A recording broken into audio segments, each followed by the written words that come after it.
Stop crying like whiny little babies. Put on your diapers because shit's about to go down. It's MNC Morning. They're back and they're better than ever.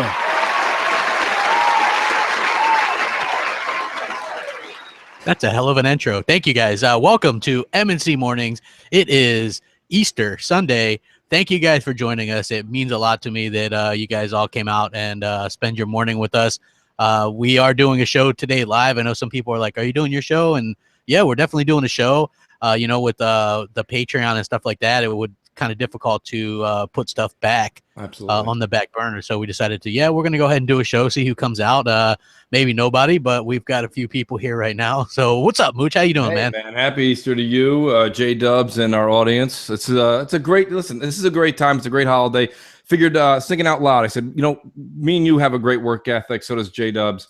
And we said, you know what? The show must always go on. Not just that, but this is a holiday where, let's be honest, if you have kids and you're doing the Easter basket thing, they opened those baskets 3 hours ago. So the parents right now are loving that the kids are just occupied, probably on a sugar high, probably crashing right now, crap. And they're able to grab a cup of coffee and listen to some Mooch and Crap in the morning, which is fantastic. Oh, heck yeah. It's awesome. Last night I played some game night. We did some Titanfall 2, and that game is kind of a mess. Isn't it a mess? And listen, this is what I'm saying. This is not about the whole thing that went down before with the green discs matter, okay? What I'm saying to you is this is actually a problem with the actual multiplayer. I played it myself a few months back, and I said, let me just give this a chance. Let me just not be the mooch that I was. Let me just figure this out. Let me see what it was. Just a catastrophe. As you're sitting there, you're trying to ramp up. The battery pulling out thing is a mess. You get stomped on. Listen, your biggest Battlefield 1 fears come true in Titanfall 2. You step out to get a battery off of another Titan. What do you get? A Titan foot in your face. It just doesn't make any sense. The game doesn't mesh well. So it's unfortunate. I apologize to everybody. I really planned on being part of game night last night, but we went to the late mass.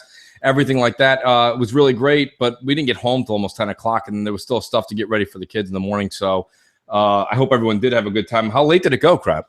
Well, most people got off around 11:30 or so, just because what happened was we had 6 to start with, which is like normal, and then we had more people joining, but we couldn't get how the lobby system is on that game.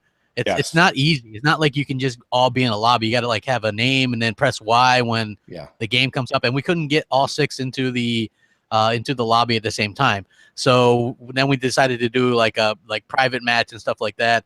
It didn't end up. I mean, it went okay.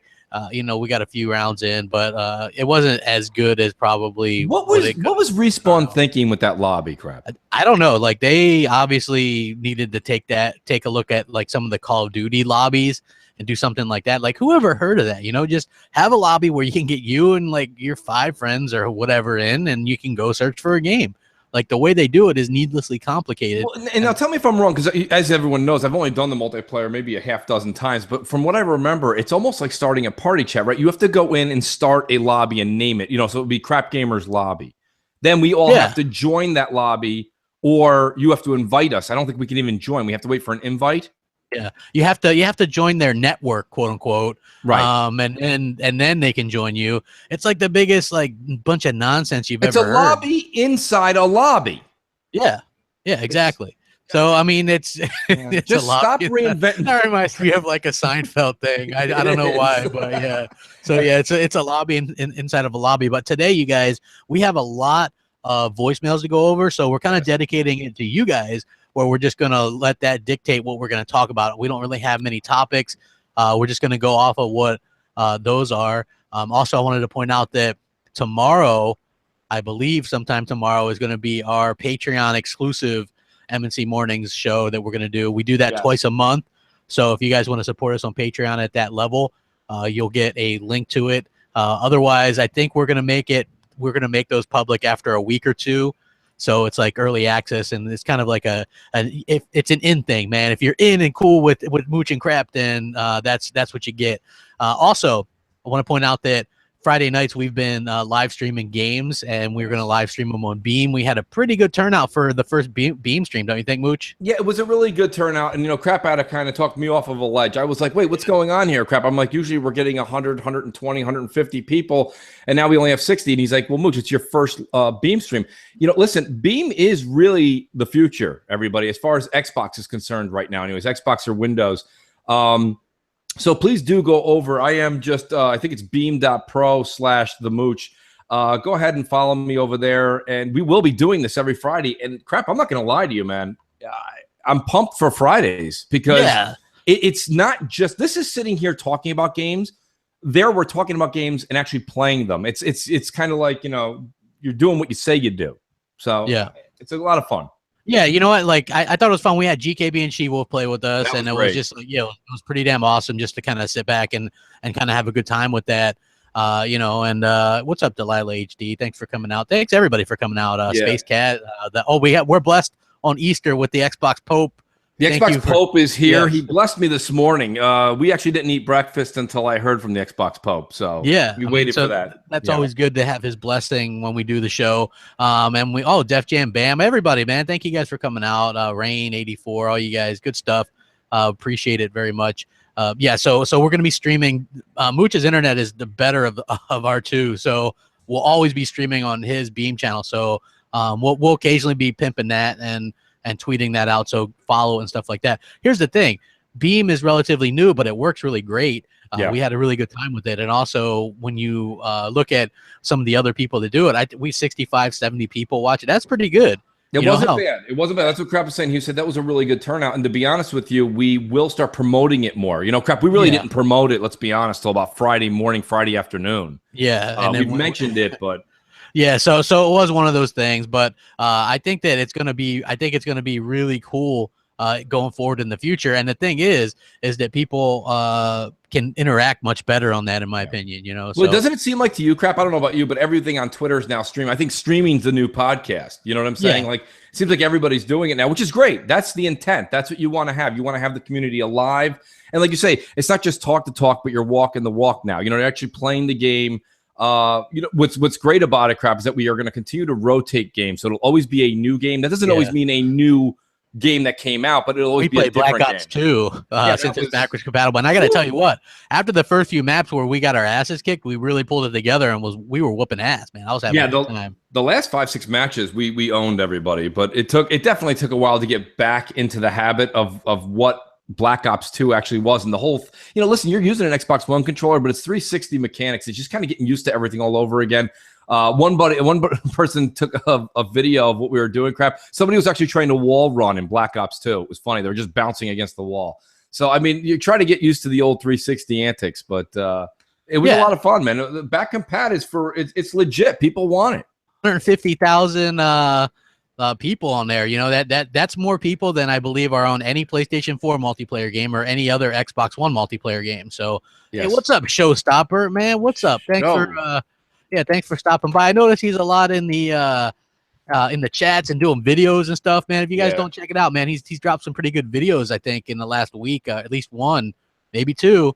He's done a couple good ones, man. It's been awesome. But J-Dubs, happy Easter, man. Let's get you involved here for a second. How you doing? I'm doing great. I've got family up from my hometown and lots of dogs in the house. So if you guys hear any crazy barking in the next couple of hours, it's because I've got basically a kennel here. And it's been pretty wild. Yesterday I had to babysit all the dogs, and I was trying to do all the preparation for today's show, and the dogs were driving me insane, and everyone was out shopping and doing whatever, and I was left with them. I was slowly going insane. I was taking a lot of pills to get me through it, a lot of Advil. Oh, okay. I thought you were taking some other kind of pills. No, nothing like that. But no, it was pretty crazy. But other than that, things are good. It was a good Easter. My kids are a little older now, so the excitement of the Easter Bunny's not actually in the house anymore. But Easter's always a good time to spend with family. Yeah, that is good. And as you guys know, or maybe you don't know, but Jay is putting together a site so that people can go check out. If you want avatars, because you get custom avatars now on Xbox One, right? And so a lot of people are asking you, is there anything you want to let people know? Yeah, so I'm building a site now. It'll be up soon. I'm just refining the mobile version of it because I've noticed a lot of people want to access these sites on their phones and make their orders that way. So I'm building a site. It's xboxgamerpicks.com. It's not 100% ready yet, but you can go there soon and you can basically see what I've done in the past, see some of the more popular avatars that I've created, And if you want one of your own, there's a way to contact me and set up basically a consultation with me to build you your own custom avatar for Xbox. And the greatest thing about these avatars is they can be used on basically every social media platform, everything from PlayStation Network right up to Skype, everything, Twitter, Facebook. That's pretty damn awesome if you ask me. And I think that's right up your power alley. So I've been seeing a lot of people. I saw Matty B showing off one that you made him, and I think Scratch, right? Or maybe he was just advertising for you, like, hey, it's a good thing because you can use the PNG images, which is pretty cool. That's right. Yeah, because like when people upload their images onto Xbox, they've got a color theme on their website or on their profile page, and if you want your image to basically look like it's blending in with your colors, you want it to be a transparent PNG. Well, and listen, I got news for you. Everybody should definitely reach out to J-Dubs for this. But listen, I talked to Jay offline about this crap. It's kind of bugging me a little bit. Why is this picture thing in an alpha? It's just a picture. And I know you were saying it's for censorship reasons. That's I'm not buying it. I'm not buying it. I can't put my money on that. This is just as easy as background pics. It's just as easy as anything. We've been able to put a USB stick into our Xbox Ones and go into our media outlets and go ahead and put that anywhere we want. There's really no difference here. Why is this so select few that get to do it? At least if you don't want to give it to the masses, at least give it to everybody in the inside program. Why is it only 27 people? Enjoy yourselves, Xbox. And it's like, why can't we have this? And I know it's annoying a lot of people that have been part of the inside program for 3 years now. Was the preview program earlier. I just, can someone give me an answer besides screening? Because Xbox and Microsoft, they're a software company. They've been screening shit for 20 something years. So, what's the holdup here? I still think that it's screening because you have millions of users and you probably want to make sure that the few bad eggs don't ruin it for everybody.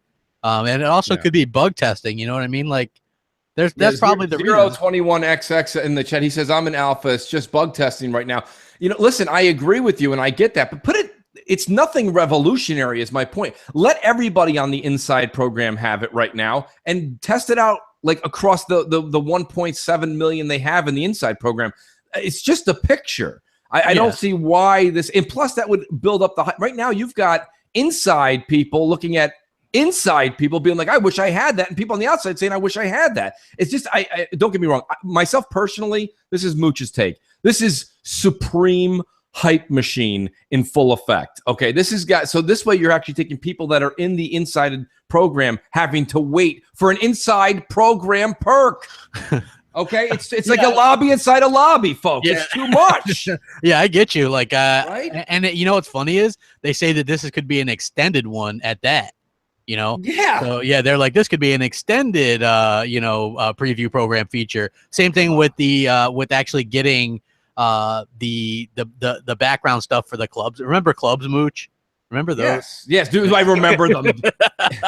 Listen, if you want to go back, everybody, go back to an Xbox Nation. Me and shout out to She-Wolf and GKB.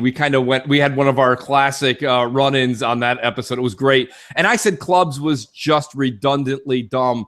And it really is. Let me tell you something. If anything, clubs is annoying, right? Crap. I mean, now I link everything in the club and you have all the clubs you belong to. Now you're getting all of the spam from people being like, check out my quesadilla recipe on www.whogivesashit.com.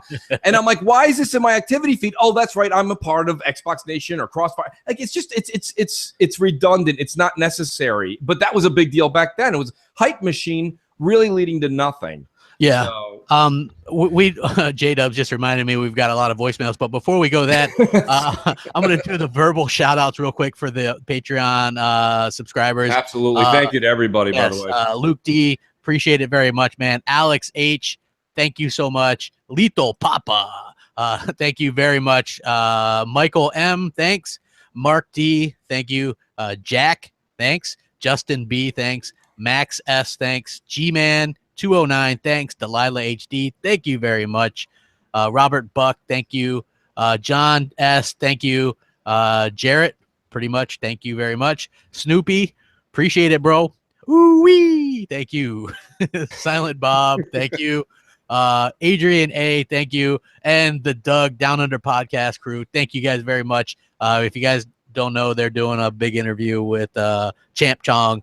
So make sure you guys, go check them out as well. Yeah. Pretty good dudes. What's that guy's name? Stick Figure. Yeah, that's the leader of the Down Under podcast. So they do a really good job. All good people. We really appreciate it, and the support on Patreon. Again, we're gonna have our first Patreon private podcast tomorrow. See how that goes, and that'll no matter what time you can watch it, you guys will be privy to the link on the Patreon site. So make sure you guys check that out. Let everyone know too, Crap. That'll be a lot of open mic too. That'll be a chance for everyone that joins us on that private show to be able to actually just bullshit with us and get some shit off their chest. Yeah. So yeah, we'll definitely have that out for you guys as well. So J-Dubs, who we got first up on the voicemail list? First we've got Blackbird. Okay, Blackbird. Hey guys, this is Blackbird here. First things first, Smooch, I'm glad you're back. And guys, I'm glad the show's back, and I'm looking forward to more stuff from y'all. But my question is, do you think the Scorpio will be held back by the base Xbox One because are developers going to take the time to get the best out of the Scorpio with their games, or are they going to have one set resolution in FPS across all Xbox Ones? For example, do you think there's going to be a situation there a developer is going to be like, oh, it has to run 900p, 30 or 60 frames on all Xbox One consoles because we don't want any gamer to be left out or something? I feel like this could be a problem for the multiplayer aspect as well, because they are going to have to make everyone see the same stuff. So they may have to downgrade the Scorpio version just so people won't be saying it's unfair to play against Scorpio owners because they have an edge with FPS or graphics or something like that. Thanks, guys.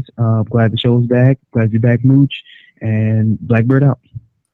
No, just so everybody knows, I believe that Blackbird gave us that voicemail right from his PSN account. I would like fries with that, Blackbird. Thank you. No, Blackbird, thanks for the compliment, man, Yeah. and thank you for the warm welcome back. Listen, I'm going to answer the last part of it, Crap, because the beginning was a little bit muffled. I couldn't hear. But I don't think you have to ever worry about playing a game against somebody on a Scorpio and feeling like you've been neglected or shorted. I think the way that it's going to work is let's just pick a game out of a hat random. Let's pick Destiny 2. Yeah. Game is coming out this fall. You're an Xbox One or an Xbox One S owner. Then you play against, you're playing against me and Crap, who, of course, fanboy, call us whatever you want. We're going to be buying Scorpio day one. And no, we're not going to have an advantage over you. That's just not the way that the developer is going to allow that game to be played.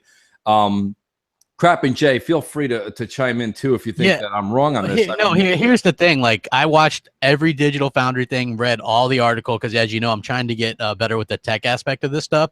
So basically, the way they explained it was Scorpio, even though it's a significant power leap, it's not going to make a game that was built to run 30 frames per second on these consoles and suddenly make it 60. So the games that are 60 frames are going to still be 60 frames. The games that are 30 are still going to be 30. That's just how it is. They used Horizon Zero Dawn as a way to explain this. That game engine is built for 30 frames per second. So even on Pro, it's 30 frames per second. I mean, it can help it get steadier 30 frames, you know what I mean? And Scorpio will do that as well. But who knows with a game like Destiny 2, right? If they can't do 60 frames, maybe they do 60 in the multiplayer, 30 in the single player, or the co-op stuff. I think that's a possibility, sort of like what they do with Gears 4, where the single player, the co-op is 30, but the multiplayer is 60. I could see something like that happening, but you're not going to have a difference in the frames per second. There's going to be like a resolution different, and we all know that 4K makes you a better gamer. Right. So there is that. At the end of the day, that's just, I don't think that a resolution difference is going to really mean much to people. Not just that, but don't listen to the gaming media. There's certain outlets out there telling you now you need to go buy a TV, and now you don't need to do anything.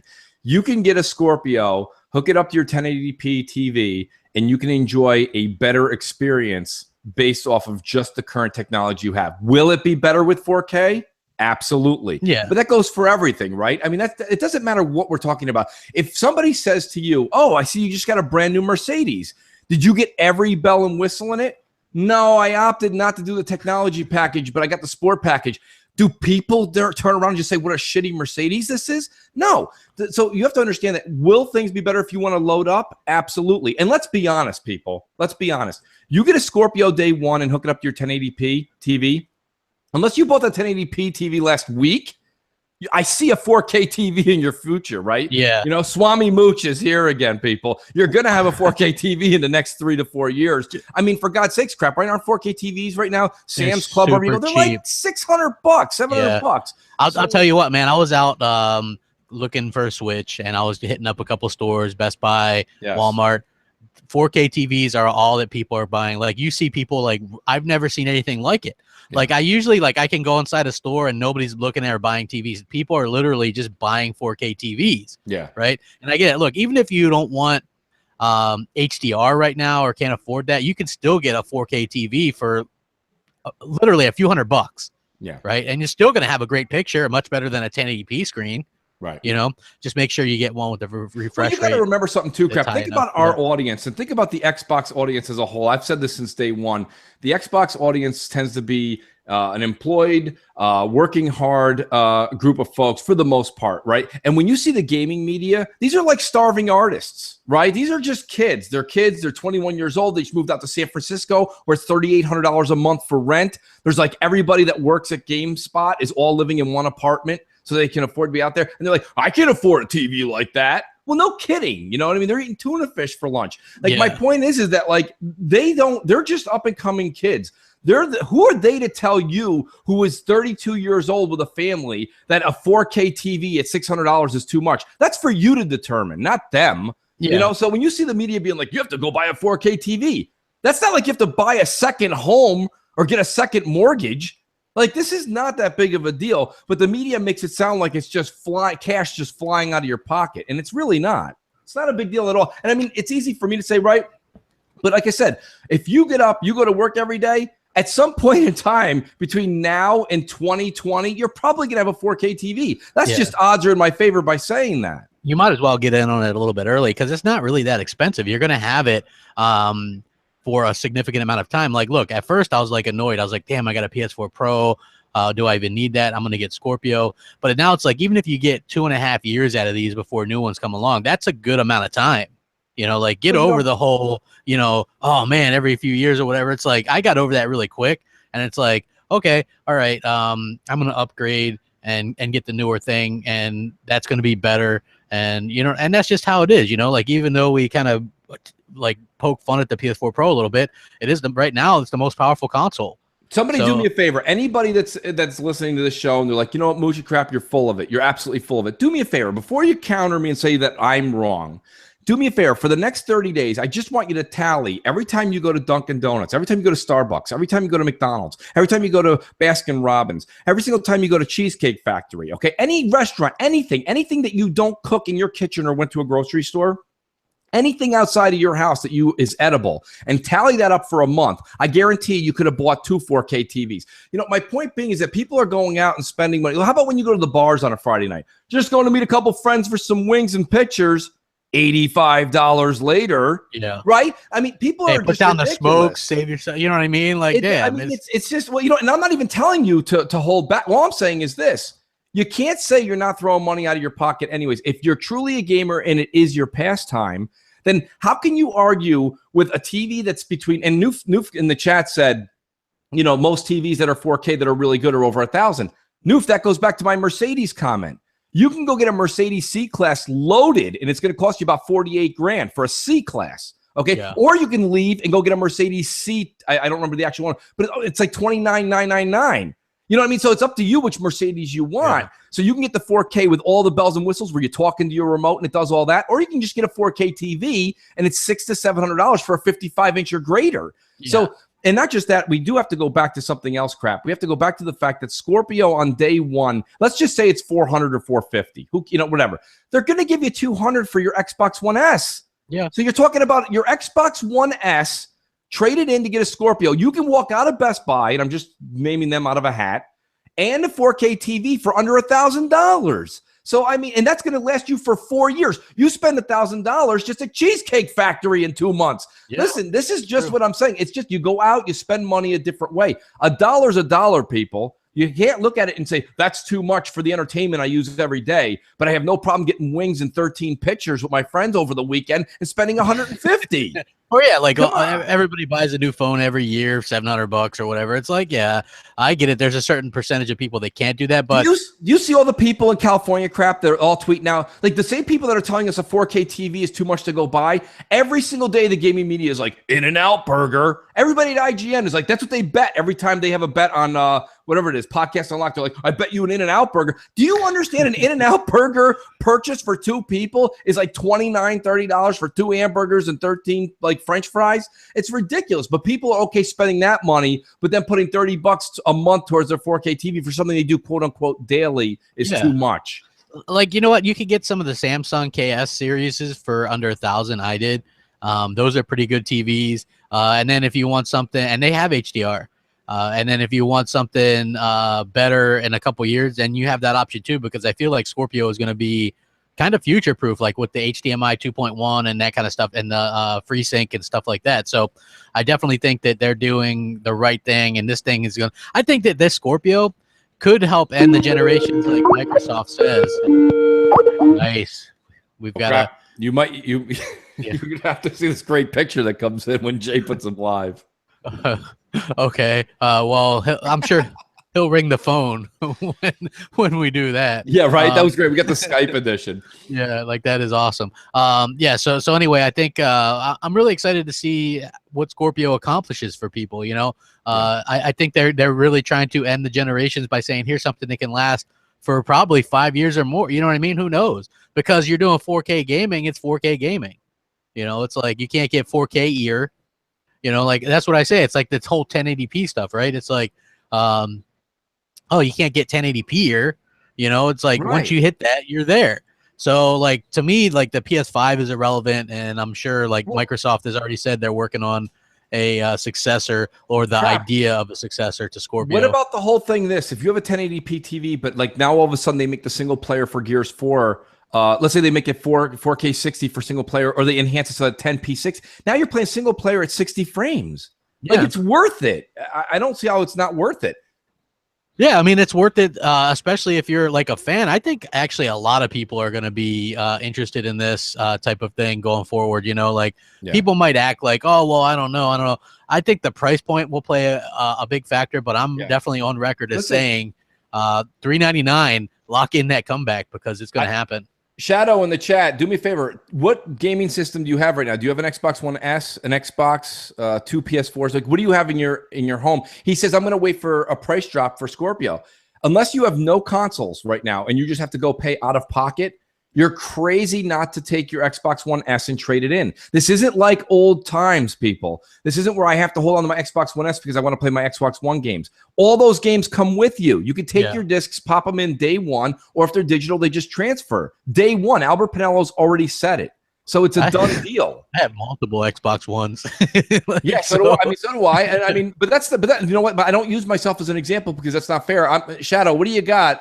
Do you have anything besides? I'm just curious if he says anything in the chat because, and I'm not, it's actually to help him out and figure this out. If he has something now, trade it in, go get it. Because if you wait 2 years from now, the Scorpio is going to be what? 250, 200? That's what it's going to be day one with a trade in. Yeah. I mean, yeah, you're right, man. You trade that thing in and they give you a couple $100 for it. Even if it's 400, it's 200. If it's 500, it's 300. It's 300. You're not going to get any better than that. Yeah, I mean, come on. That's an amazing deal in my opinion. J-Dubs, do we have a caller or do we have a voicemail? Yeah, we do have a lot of people to get to. I guess he might be still on the he's probably on the call. The dinger. Yeah. The call didn't come through, guys. We'll wait for them to call again. Okay, well, do we have a voicemail potted up? Who do we got on deck? We have Danny Boy on deck. Danny Boy, okay. Danny Boy doing Danny Boy. Hey, welcome back, Mooch. It's good to have you back. Oh my god, I can't believe it. Crap Gamer, Jay Williams, Graphics God, it's good to have you guys all back. And thank you guys for putting on all the hard work that you guys have given us. We've enjoyed many, many, many hours of your great podcast, the best podcast in the world, MC Mornings. And we're looking forward to all the hard work you're going to be doing for us. You guys have made one hell of a show, none like no other. And I don't know, I'm just really excited. This is like the best show in the freaking world. And you guys are going to be on fire. And I'm just going to run around my house 50 times. Okay. You guys have a good show, and I will be listening. And don't laugh, people in the chat room. All right, later.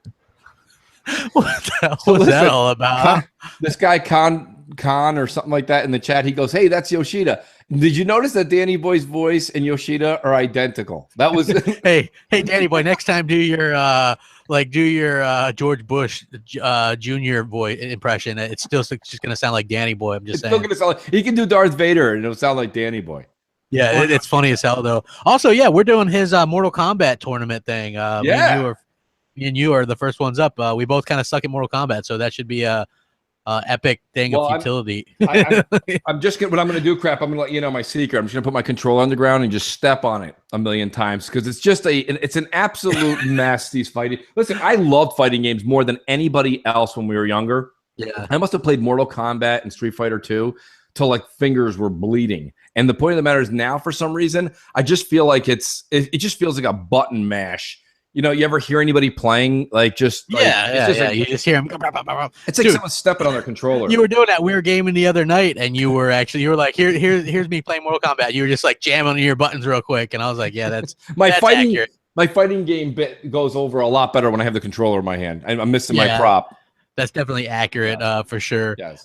So hey, thank you, Danny Boy. We appreciate it. Is that going to be televised or video or? You're supposed to beam stream it. Okay, all right, that's fine. So he said it'd probably take about 20 minutes or so. So okay, yeah, definitely going to be. I'll reach out to my sensei, Def Jam Bam, for some advice on that because he's. Oh yeah, hell yeah, man! That'd be a great person to teach you how to do. Sensei Zaire, one of those guys that constantly play fighting games. Those guys know. Yeah. Oh, Zaire's the funniest person to watch on Beam because he's like, "Let's go, let's go." He gets really animated with it. Yeah, it's funny as hell. I love it. But J Dubs, let's go ahead and jump on another one, will you?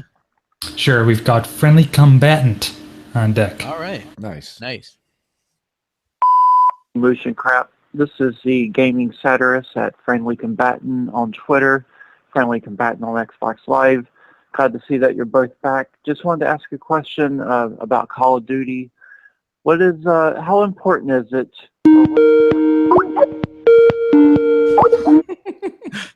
How important is it to? You know what we got to have on the show though, crap. You know how Stern used to have a Scott the engineer, like Scott. We need a J Dubs. Yeah. Scream out. What's the likelihood of that happening? Like that. Sorry about that. It's okay. What do we got, J Dubs? Not even important anymore. I got to restart that one because I haven't quite figured out the whole keeping the Skype calls from interrupting our voicemails. Okay. So sorry. Let me play that one more time. No problem. Motion crap. This is the gaming satirist at Friendly Combatant on Twitter, Friendly Combatant on Xbox Live. Glad to see that you're both back. Just wanted to ask a question about Call of Duty. What is how important is it, or what is the likelihood of Call of Duty coming back as the timed exclusive, the marketing rights that Xbox once had? Do you think that's important for Scorpio to succeed this year, and what's the likelihood of that happening? Like that Microsoft gave Activision enough money to win those rights over again. Is that even important anymore? I believe it's probably played a large role in Sony's success this past couple of years. Just curious if it's important to Microsoft, and whether is it important to customers, whether even if Microsoft doesn't think it's so important. Right. So thank you. Hope to hear from you guys. Have a good show. Bye. All right. It's a great question, crap. And yeah, you know what? It's I flip-flop a little bit on this. I actually think that it's really kind of super important right now. Okay. Just for the simple fact that Sony went and grabbed all the big gains for this holiday when Scorpio come out, right? Like they have all the marketing rights: Red Dead 2, Battlefront 2, Call of Duty, Destiny 2. Those are the 4 biggest games. What left is there? What's going to be left to show on Microsoft stage? I've said this the other day. Some people didn't like it because it came across as being negative, but that's the truth. In my opinion, is you always used to be able to look forward to getting the first glimpse of the new Call of Duty on the Xbox stage, right? Now you're not going to have that. You don't have like Battlefront is going to be huge because there's a new Star Wars movie coming out this year, and that game looks absolutely phenomenal. Yes, you get to play it first on Xbox with EA Access and stuff, but at the same time, it's unfortunate that they're not going to be able to show these games running on their console. How can you show people that how much better it is? Well, can I I like to just I have to interrupt you, buddy. I apologize. Here's the thing. We know as well as everybody else, crap, when we see a great game being played on stage at E3, what does people say afterwards? That game looked great. That game looked great. And then 2 seconds later, someone's like, I was on a PC anyway. So listen, here's my thing. I don't think it really matters so much as you guys are making it out to be. And let me answer the caller's question. He said something along the lines of, do you think that it's that important? And here's why I say no as far as sales go. We can all be duped into either conversation when you hear somebody say this, but let me say the other side of the coin for a second. Here's what sold all those multi-plats. It wasn't that Sony had the marketing rights. It's because the media pushed the fact that if you're going to take $60 out of your pocket, walk into GameStop and buy a game, right? Wouldn't you want to buy the one with the better resolution? That was the hardest push. It was the power. It wasn't the fact that Sony had the commercials. Now, did it help? Absolutely, because why would people put money into marketing dollars if it did nothing? But realistically, what kept people on the same side of the fence and not buying the Xbox One ever in this case was because people who had a PS4 were like, why am I going to go buy Battlefront on Xbox with 720p versus the 900p I'm getting on my PS4, right? I mean, crap, that's basically what it all comes down to at the end. All of it comes down to that. Did the marketing help? I can't sit here and say no, because you know what I say all the time, right? If it's business, that makes sense. And that's what it is. People have a marketing budget. Look at the insurance companies, the Geicos, the State Farms. They don't have commercials on every 2 or 3 commercials because it doesn't work. It does work. But ultimately, you never saw the people make the leap from one side of the fence to the other. Because if they had a PS4, they said, why would I go get that? The multi-plat is a lesser degree. Now, fast forward to today. What we're saying now is, in my opinion, when Scorpio becomes the new kingpin, okay, and now they're the stronger one, at the end of the day, if you walk into the store and you're like, hi, I saw that Battlefront 2 is a Sony product, and you're like, no, actually, it's going to be true 4K on Scorpio, but checkerboard 4K on PS4 Pro. Oh, maybe I should look into Scorpio. It's the same thing. It's just reversed. It's all reversed. So I think that the marketing will have a less of an impact. What you're seeing Sony do is they're hitting the oh shit button, and they have to. They don't have anything hardware that can compare with the Scorpio at all. You don't believe me? Listen to Digital Foundry. There's nothing that Sony can do hardware-wise once Scorpio comes out that can combat what Xbox Scorpio is.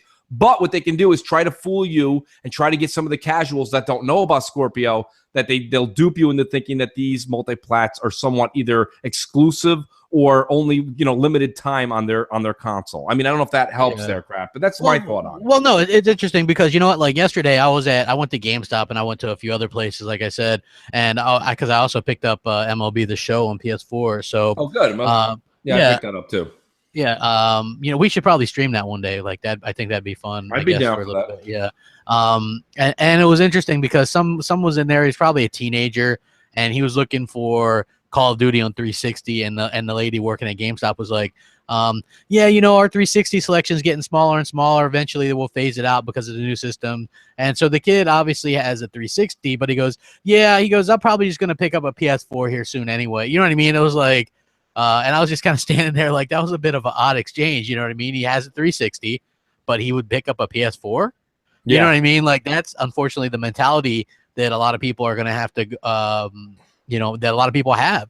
And it's a weird one, right? Because when I was at Walmart, it was so odd, right? Like I was looking around and I make it a habit to look at the consoles they have there. Obviously, there's no Switches there. They only had one PS4. It was a regular one. And they had like a lot of Xbox Ones, and this was kind of surprising to me. I'm like, is people waiting for Scorpio? Do they know about it? You know what I'm saying? Like, Right. what is the deal? It's like I'm interested to see, you know, Scorpio, although like super powerful, is that enough? Like, is people going to jump on that? You know, like people play where their friends are for the most part. So it'll be interesting to see exactly what changes, if anything. You know what I mean? I think Scorpio can do well if priced right, but I think that, you know, the narrative might have changed too much.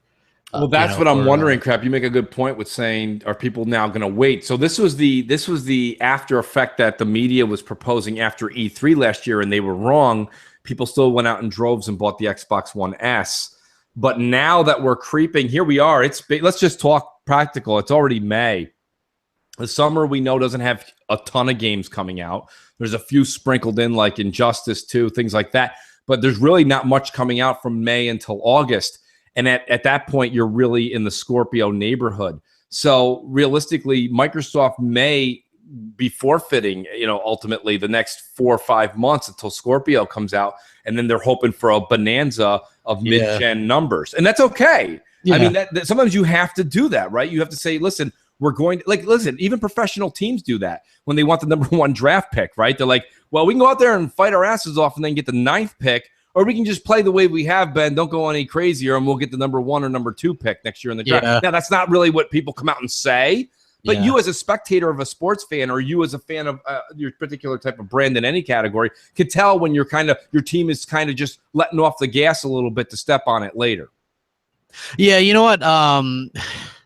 I know, but just as a professional, you just hate. It's like, for me, I would never give up. I don't care if my team, if I'm on a team that's 1-14 and it's the last game, I'm still fighting my like hell. You know what I mean? Like, that's just me though. So, oh no, I agree with you, Crap. And you know what? It's a valiant effort. But my point being is that sometimes you can only run up a hill or run on a treadmill so much to figure out you're not making much ground. You know what I'm saying? Yeah, so, that's a good moochism, by the way. Thank you. Hey, J-Dubs, who do we have on deck? We actually have a live call if you want to take that. Sure. Yeah, let's take it. Let's do it.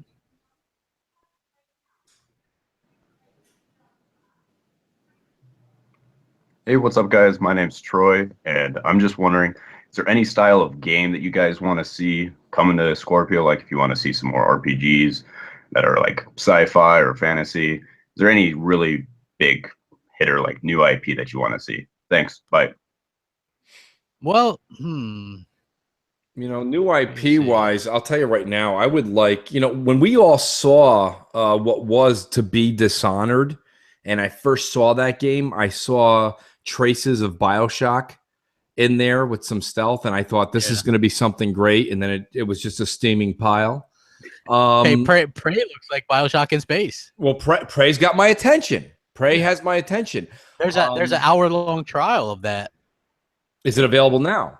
Like, I think it's available. I think you can download it right now. Okay, well, I just found something to do with no Walking Dead on Sunday nights. It sounds like that would be a good substitute. But I mean, I guess if I had to answer that question, I mean, anyone who follows me on Xbox Live knows that, like, I've been playing a lot of BioShock lately, and it's just, I don't know, man. Some games are just comforting to people, you know?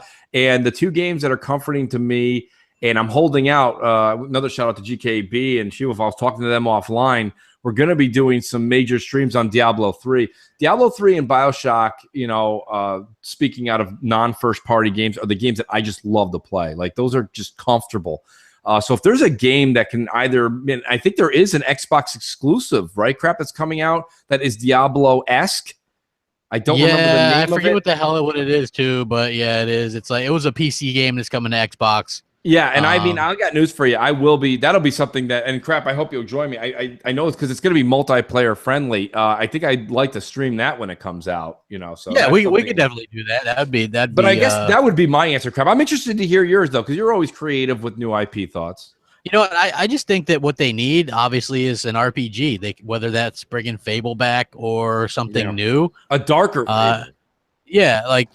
Yeah, they just need an RPG. That's the thing missing. If you look around and you go, okay, they have the first-person shooter genre unlocked. Halo, the best first-person shooter around with the best multiplayer, in my opinion. Third-person shooter, Gears unlocked. Racing, Forza, you got Motorsport and the arcade open world unlock. Fighting, I love Killer Instinct. You might disagree with that one, but to me, Killer Instinct is the shit. Listen, that's great that you like that. I mean, I just, for some reason, like you say, time is limited. Look at, me and you try to game, we try to set up times. It's hard sometimes, right, with life. Yeah. So it's like, if I do get a couple of hours where I'm going to play something single play, like, I'm just not going to jam out to that. But that's a me thing. By the way, the game was called Path of Exile. Path of Exile, yeah. And that's the game that, and shout out to the people in the chat, DJ saying, a couple other people. Yeah, that's my only thing with going with that genre. And the other thing is, like, System Shock is a game that we're supposed to be getting, right? That's a game that's another old PC game being remade for Xbox. That's an original BioShock-esque from the maker. I believe Ken Levine created that as well.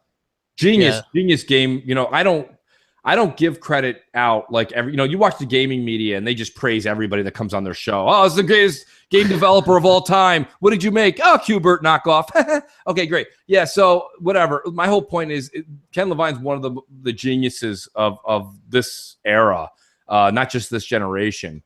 He's made incredible games that'll go down in, like, if there was a gaming Hall of Fame, if there is one, BioShock's in there. Hey, shout out to 430 some people watching this on a Easter Sunday. That's amazing to have that many people. I wasn't sure very many would show up, but I appreciate it, and hit the like button. I would appreciate that as well. We really appreciate it. We figured that maybe some would join us today, right. Because it's at a time where most kids would probably have already like done the Easter egg thing and the Easter basket thing, and then it's before like the dinner. So we figured it'd be a good time to do that show. So thank you guys so much for coming out. J-Dubs, who we got on deck? A good friend from BGST, I know. That's right. We have K-Mega on deck. K-Mega! What's up, guys? This is your boy K-Mega, man. I just wanted to say what's up. Glad to see you guys back. Saying BGS family in the house. And, man, hey, Mooch, go ahead and get that the show. Like we was talking about, the show 17 is really fire, man. And yes, it is. Just big shout outs to you guys doing big things here, man. This show looks amazing. Looks better than ever. And happy to see you back, man. Big shout outs to, Next Gen, Crap, Mooch, Tim, just everybody, you know what I'm saying? Just the whole crew, Xbot. And so, a big shout out to my people at GRG, man, shameless plug. So, man, y'all guys have a great one, man. I just wanted to just be a part of it. Just the first episode back, man. I'm really, really happy that you guys are back, man. I really am. So peace, man. Have a good one. Yo, all right, K-Mega, take some uppers next time, bro. Yo, Kay, to be honest with you, Kay is probably one of the most professional people on YouTube. He's a lot of people always they always go after him, this and that, but Kay is like one of the most professional people, one of the most like, he's a hard worker too, man. He's a hard worker, well-spoken. Yeah. So Kay, great addition to the BGST family too. Amazing. Like, numbers just skyrocketed once you joined, man. You're a true talent. Yeah. So thank you. Yep. And he does a good show on the Friday nights too, yes, with GRG and stuff. And he's on like the next podcast with Xbot and obviously BGST. So he puts in a lot of work, you know what I mean? Like, and you and I both know that doing 3 or 4 podcasts a week is a lot of work. One is his own, and then on top of that, with the next podcast, shout out to those folks too. He submits so much gaming video that he does. I mean, K-Mega plays games, man. That boy is no joke. We played, we were doing a little Gears. It was me, K-Mega, 100, Noof, trying to go through everybody that was on that stream with us. I mean, we had Bam. It was wild. I think Nephew even popped in for a minute. We played till like 2 in the morning the other day, man. I think it was Thursday night. It was wild, man. We had a good time, and Kay's good, man. We just some people getting around, having a good time. And this is one of the things I talked about too, the difference between a lot of the PlayStation gamers and the Xbox gamers. Xbox gamers tend to be all about multiplayer, all about online. And when you stop and think about it, this isn't a dig. It's just a difference. What's the huge multiplayer game that Sony's put out for PS4 this year, first party? Like, you can think all you want. It's not there. People, well, there's multiplat. Multiplats are everywhere. You know what I mean? There's people playing multiplats on iPods. My point is that like that's the difference. And it is easier to just go grab a console, take it out of the box, plug it in the wall, and play the game by yourself. That's very easy, and that's very traditional. There's nothing wrong with that. But maybe that's why Xbox has the people that they have, is everyone that plays Xbox is more social community. It's a lot more people. Look at Mike Ibarra, okay, one of the senior engineers out there at Redmond. He's beam streaming all the time. So not only is he playing a game, he's playing a game and inviting the community every time he turns on his PC or Xbox One. That is one hell of a ring. Good morning. Happy Easter. MNC Mornings. What's up? That could be an alarm clock, Jay. That was loud. Wow. Hello. ¿Cómo estás? The bell rang again.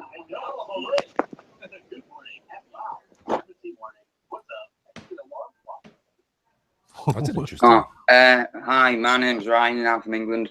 And I was wondering about the Xbox Scorpio controller, because a lot of people have been saying that like it's going to be a new design and everything like that. But why would they do that if it's still going to be in the Xbox brand? Thanks. Bye.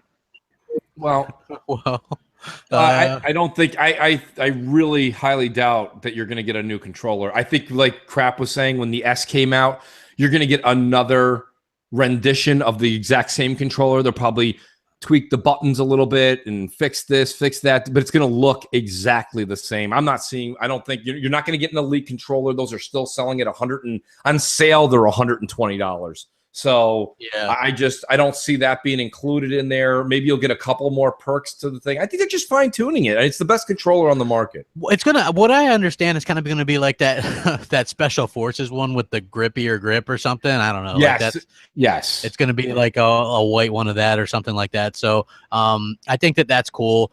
They've put out a couple different versions of it. I mean, they put out a new controller every other week. So it's a little in-joke that me and Mooch and several of the BGST members have, where whenever we see the Xbox employees tweet about it, we laugh about it because they seem to have a lot of controllers. I mean, and it is what it is. I mean, I guess they must sell well, right? Yeah, well, not just that. Well, listen, it's a little out of pocket, right? If you can open any business right now, people, and have a virtual inventory, imagine if you could open up next to any company next to you, but you don't have to have the product on the showroom floor. You can just have click here, and then you just order it and tell them it's an 8-week lead time. You know what I'm saying? In this case, Microsoft can be as huge as they want in the controller department. Some people collect controllers like some people collect sneakers. You know what I mean? Yeah, I mean, Xbox Addict for one. Yes, he gets every one of them. Myself personally, I would buy any new controller that gives me new functionality. I'm not going to buy one because it comes in blue. Oh, absolutely.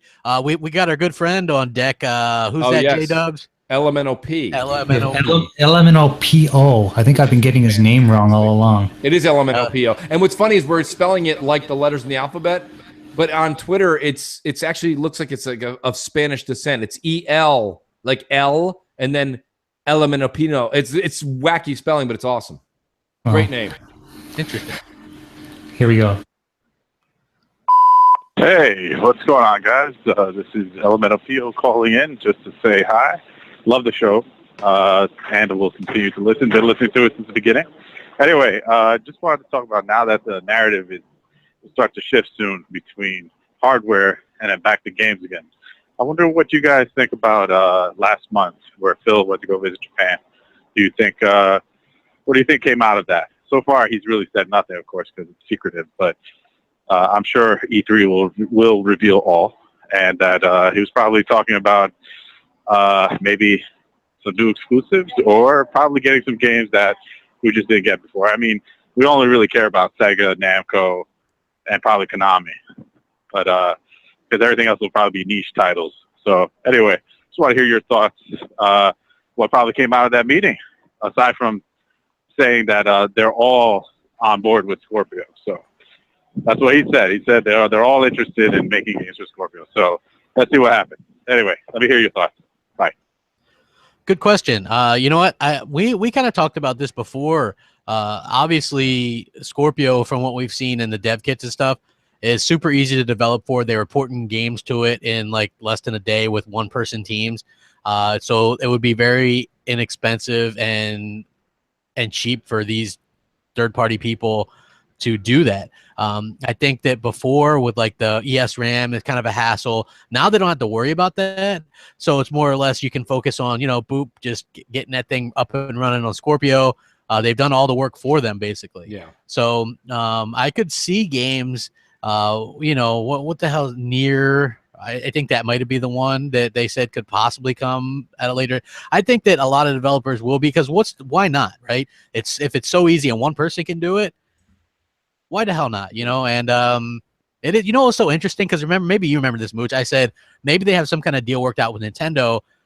It could be something as like small as getting 8-bit Mario skins on Minecraft, and there you go. Like the Wii U or the Switch version of Minecraft has 8-bit Mario stuff, which is actually kind of cool.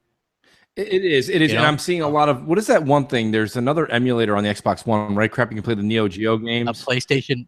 Yeah. No, there's PlayStation 1 emulator on there right now. It's $10, but they'll probably pull it. Yeah, that's gonna get pulled. I would be sure of that. I mean, I don't know. I think the other thing that he was talking about, Elemental PO was talking about, was that we got to kind of pay attention to and I'm still a little skeptical here. I'm a little skeptical because unless we're only seeing, crap, you said this in a video, unless we're only seeing Western developers say this, they're like, well, we're on board with it. We're on board with it. And it's like, okay, like, are you on? Yeah, what does that mean? That's like when EA said they fully support Titanfall, and Vince Apello was like, whatever the fuck that means. Yeah, you know what I mean? Like, honestly, saying that doesn't mean anything. It's a lot of PR talk. The thing you got going for you is that Microsoft is just the 800-pound gorilla, not in the gaming world, but in the world.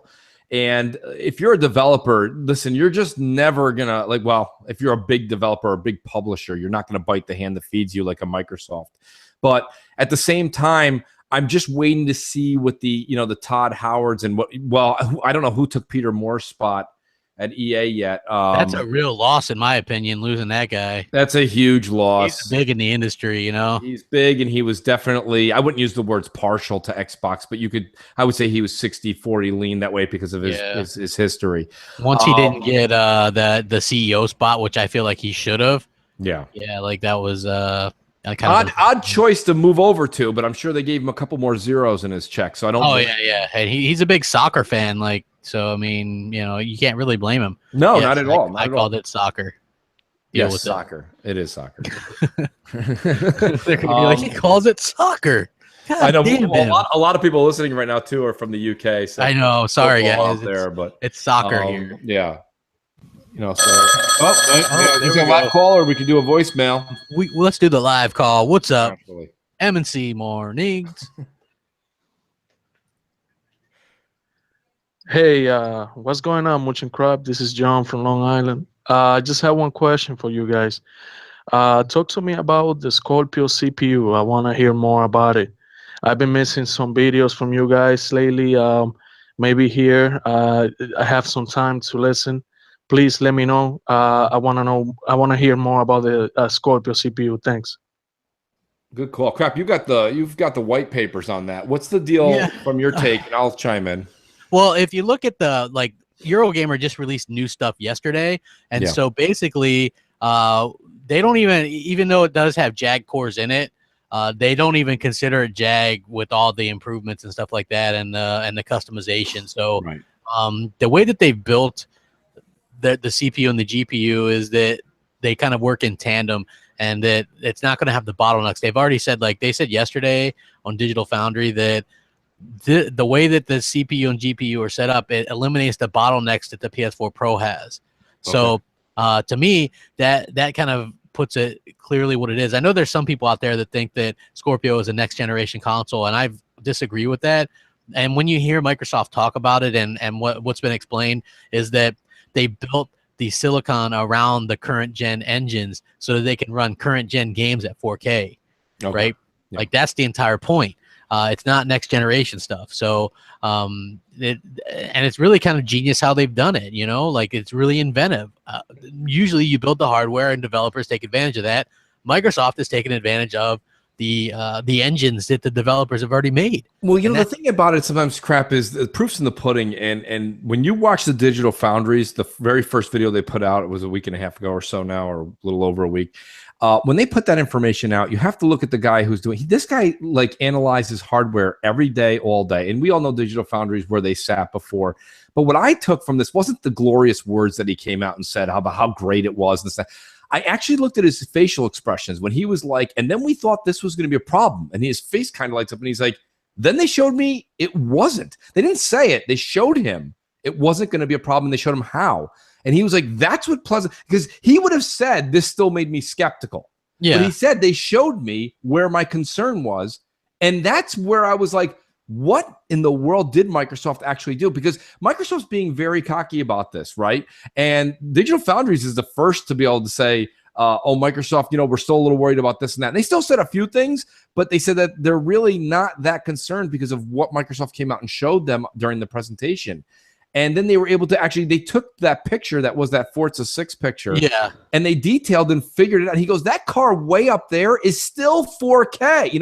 Like usually he goes, as you zoom out, the number kind of decreases. Because it doesn't need to be that high. You know what I mean? They were just like pushing all that they could to see how much overhead they have, and they ended up having like a ton of overhead. And that's why he was like, wow, because he goes, if you look up, we're still only using 66% here, or whatever that percentage was up in the top. I can't remember if it was 66 or 80. My point being is that like there was still a lot left to the machine, and they were still reaching out that far. And he goes, you don't need to do that. So that's when I was like, wow, I think Microsoft really did do something here. They didn't just go slap these components off the shelf and throw it into the box like Sony did. Well, the guy said it's something he's never seen before, like that CPU. He's like, because he was trying to claim that he was right, that it was Jag, which I guess is from a technical standpoint, right? But he said it was something he's never seen before. So I think that kind of says it all. It's like something completely different. And, I'm really excited to get this thing and to play it. We've been hearing about it so long. Everybody's super excited. We've got E3 coming up, which again, I did a video which a lot of people weren't too happy with, where I said I thought it was a mistake to not do a specific Scorpio reveal before E3. Like, do a 25-30 minute video, or do a 20-30 minute presentation. Yeah.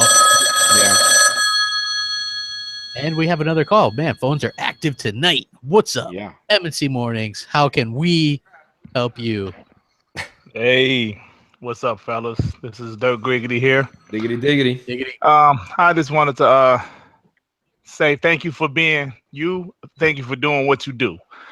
I got a couple questions. Well, the first thing is, what color do you think the Scorpio will be?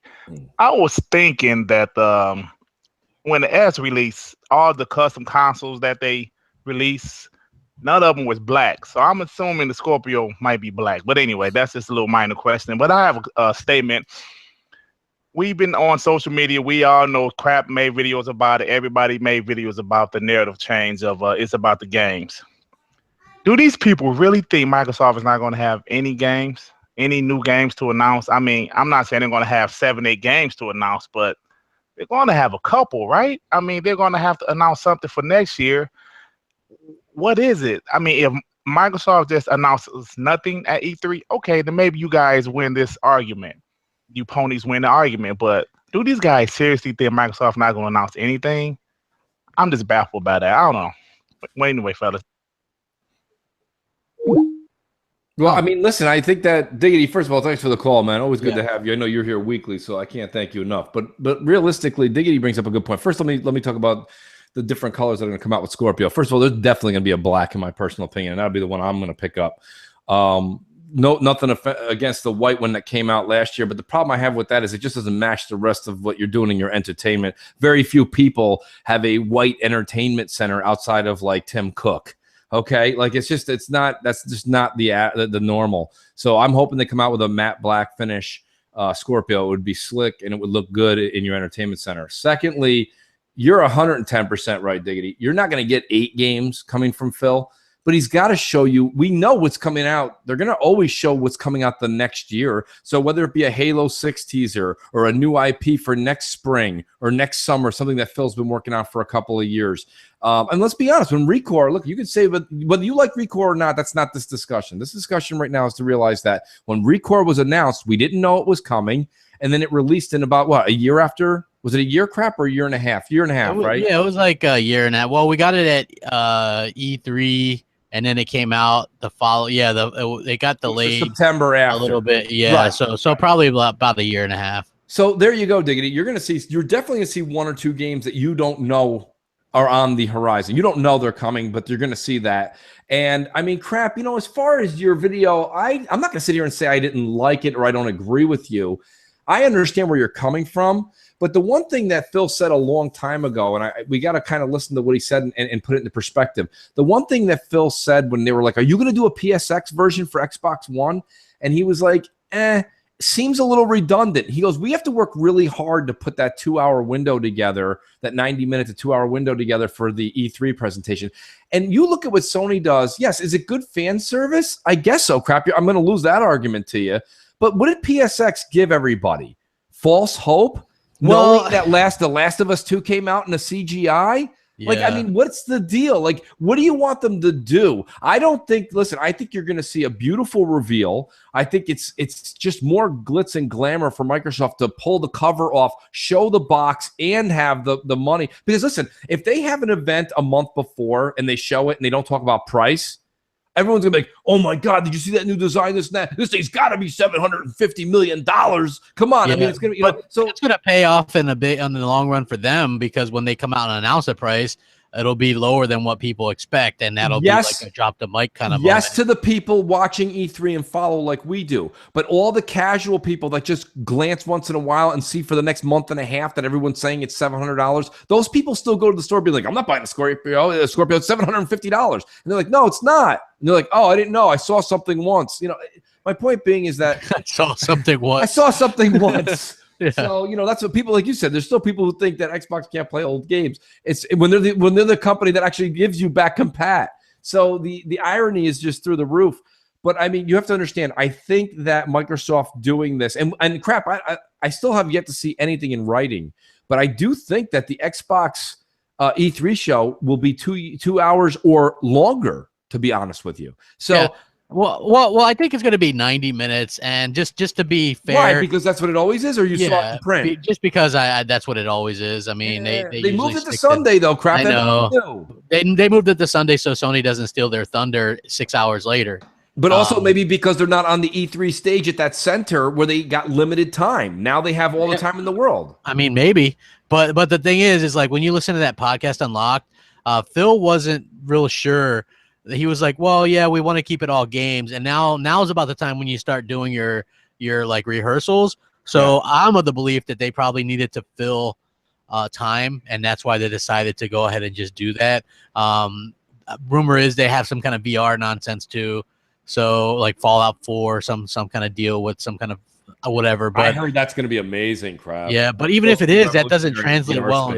That doesn't really translate well to E3 stages. If they had a 20 to 30 minute, okay, here's Scorpio, here's games running on Scorpio, here's the box. We're not going to give a release date and a price until E3, but here's games running on it. Here's the VR stuff. It looks phenomenal. And then E3, we just get the price and the release date, and then we just get games. That to me made much more sense. So anyway, we're going to take a quick. I can take a piss.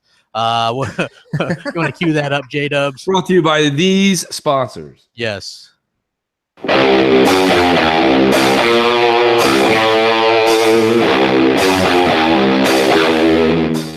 Hey everyone, Crap Gamer from MNC Mornings here, and maybe you're a bit of a geek or a nerd and people push you around a bit, huh? Well, if you roll up into the cut wearing an MNC Morning shirt, suddenly you're a Billy Badass, and you might even get someone to kick it out wide for you too. Well, we've got all your MNC Mornings merch right here in one spot for you. Or maybe you want a 4K makes you a better gamer shirt, or perhaps even in the highly coveted Crap Gamer Was Right shirt. I know that's a personal favorite of mine. We've got it all. iPhone cases, Android phone cases, classic MNC Morning logos on mugs, travel mugs, and more. Support your favorite morning show by buying some of our kick-ass merchandise. You know you want to. Links for it all in the description below. Thanks for supporting MNC Mornings. Well, I'll take it from here because there's no way Crap's back from that bathroom break, Jay. I'm out here. Don't worry about it. No. Hey, look, I just want to say shout out to Bam and some of the other people that actually bought the shirts, man. Like those shirts are looking good, man. Some people were tweeting their pictures of them and stuff like that. Yeah, they're cool. 4K makes you a better gamer. If you know, you know. Right? Like, if you understand the joke, I had some idiot on Twitter. He's like, you're making us Xbox fans look bad with that kind of stuff. I'm like, you just don't get it. Like, if you get it, you get it, man. Yoshida from Sony was the one that said 1080p makes you a better gamer. I'm poking fun at that. I think it's hilarious. Like, the Xbox people get it. Like, we got some smart fans. So those are the people that get it, and I think that is absolutely phenomenal. Hey, J-Dubs, is there another one that you wanted to roll? Sure. We're gonna play the iTunes ad. Yeah, because we are back on iTunes, you guys. So that'll be iTunes and awesome. Google Play, right? Yes, Brad? Google Play. Google Play. What are the critics saying about M&C Mornings? You suck! Now here's what M&C Mornings had to say to the critics. Hey, why don't you suck on these nuts? Catch M&C Mornings on Sundays at 11 a.m. Eastern Time. Now available on iTunes and Google Play. Isn't it great? I mean, it's so great that we're friends with the former governor, Arnold Schwarzenegger. The governor? Yeah, the governor. Fantastic to have him on our side. Absolutely, man. And he's a fan. And he was like, hey, can you get M&C Mornings on iTunes and Google Play? And we were like, yeah, man, why not? And so that's exactly what we were able to accomplish. Went down just like that, everybody, too. Yeah, so that's how easy it was. Jay, if you got a voicemail, we've got so many great people who've been calling in, and we wanted to dedicate today. Of course, a couple people in the chat realized I went on a couple of mooch rants, which take up way too much time. I apologize in advance. But yeah, crap, these are great questions we're getting today from everybody. yeah, absolutely, man. I love the interaction. Who do we got on deck, J-Dubs? We have Macho Gamer. Macho Man. Dig it. Nice. Bring it on. Hi, this is Macho Gamer. I just want to say I'm really happy to have Mooch back. You guys, on doing that show, Mooch and Crap, it was really starting to take off, and I was really pissed off and depressed when all the things that happened online. I'm glad you guys are going to move forward and keep doing what you're doing. You're going to be really successful and great, and just a good alternative voice to have online. Thanks, guys. That's great. No, it's listen, that's the main reason me and Crap actually started this way back in the day. Was we figured we got good we had good airtime chemistry worked out. J-Dubs is just a talent he's a god amongst ants, and he knows what he's doing, and the three of us together, we had a lot of fun collaborating at each week's episode. So yeah. Well, hopefully we're just going to keep this thing rolling, and thanks to everybody. I'm going to, Crap always does the thanks, so I tend not to want to repeat what he's saying, but I do want to thank everybody who's helping us, not only watching Everyday Live on Sundays and watching on the YouTube channels, but the Patreon folks are really helping. And just so you know, there will be the raffle. We're actually thinking about some great stuff for May, because May is when it'll kick off. But we've got so many things working. J-Dubs has been working on so much as far as software. Give us those first few weeks to get up and running, get this the software purchased. You're going to see a lot of changes. This is going to be a great show. Great show for everybody. Yeah, and the game raffle, by the way, which is just $1 supportage a month. It's whatever game you want. Yeah, we were talking about it offline. We're like, oh, we'll do the new game every month. That's AAA. That's hot. That's the $60, $65 game. Then we're like, wait a minute, just whoever wins, whatever game they want, they can just pick it. Like it doesn't matter. Yeah, just pick your games and you'll get it, man. Just for like supporting us, and that's what it's all about. It's like we're getting new stuff. Like J-Dubs just picked up a new Elgato that helps actually with the show as well. There's less input lag, so we can do like the little clips and like the top 10s and stuff like that. It makes things go much smoother, and then also it helps us with the giveaways and games and all that kind of stuff. So. It's really awesome that you guys have come out and support us and things like that. So definitely thankful for that. Who do we got on deck, J-Dubs? Yeah, we've got Boss Carlos. Boss Carlos, the boss, Dallas Cowboy fan on deck. What's up, M&C Mornings? Mooch, I'm like your biggest fan, man. Crap, I'm a fan of yours too. But I'm so happy that you back, Mooch. I don't really have a question. I just have a comment. First of all, Scorpio is a beast / monster. Oh yeah, what's up, J-Dubs, man? How you doing, man? Keeping it down, holding it down for everybody in the Xbox community. Crap, keep doing what you're doing, Mooch. Fuck them haters, man. You stay doing what you're doing, man. I was a little disappointed here that you won't be on BGST as often, but I take it how I can get it, man. M&C Mornings forever. Xbox is the best box. Y'all keep it up. Mooch for president. The Mooch Maniacs are so loud and rowdy. I love it, Crap. It's so fantastic. I mean, crap liver. Come on. Let me guess. Like, hey, I'm a crap gamer fan, but Mooch, yeah, man, we love that Mooch. Mooch for president. Mooch for president. Like, boss. By the way, listen. Just so you know, I will be doing. BGST spot shows. Absolutely. Around E3, he's going to be a busy guy because we definitely need him. Well, interesting. Yeah, Mooch. The Mooch tour, right? Crap. Yeah, Tim Dog's going to be at E3, so yeah, we need all the help we can get. Plus, it's going to be on Sunday night. So, hey, we got Jez in the house too. What's up, Jez? Shout out to Jez. Jez, fantastic work on Windows Central, buddy. I mean, to be honest with you, I made a joke in reference to it in the top 10 on week 1, but like, does anybody? I don't take anything serious until I know Jez agrees with it. You know, and I'm not just. It's not just boosting his ego. Like, it's them and ICXM. Those are the two sites you go to. If you see they're saying it, you can pretty much count on it. It exists. Goldblum in the chat, call me crap liver, dude. That's tough. Goldblum. I was calling him that last night while we were gaming. I was like, hey, Goldblum. There it is. You know what I mean? It's funny. But yeah, it's, I don't know. I like the whole, like, people are like, oh, I'm Team Crap or Team Mooch. A lot of people think that that's like a legit thing. Like, oh, man, they're jealous of you. It's not at all. Absolutely not.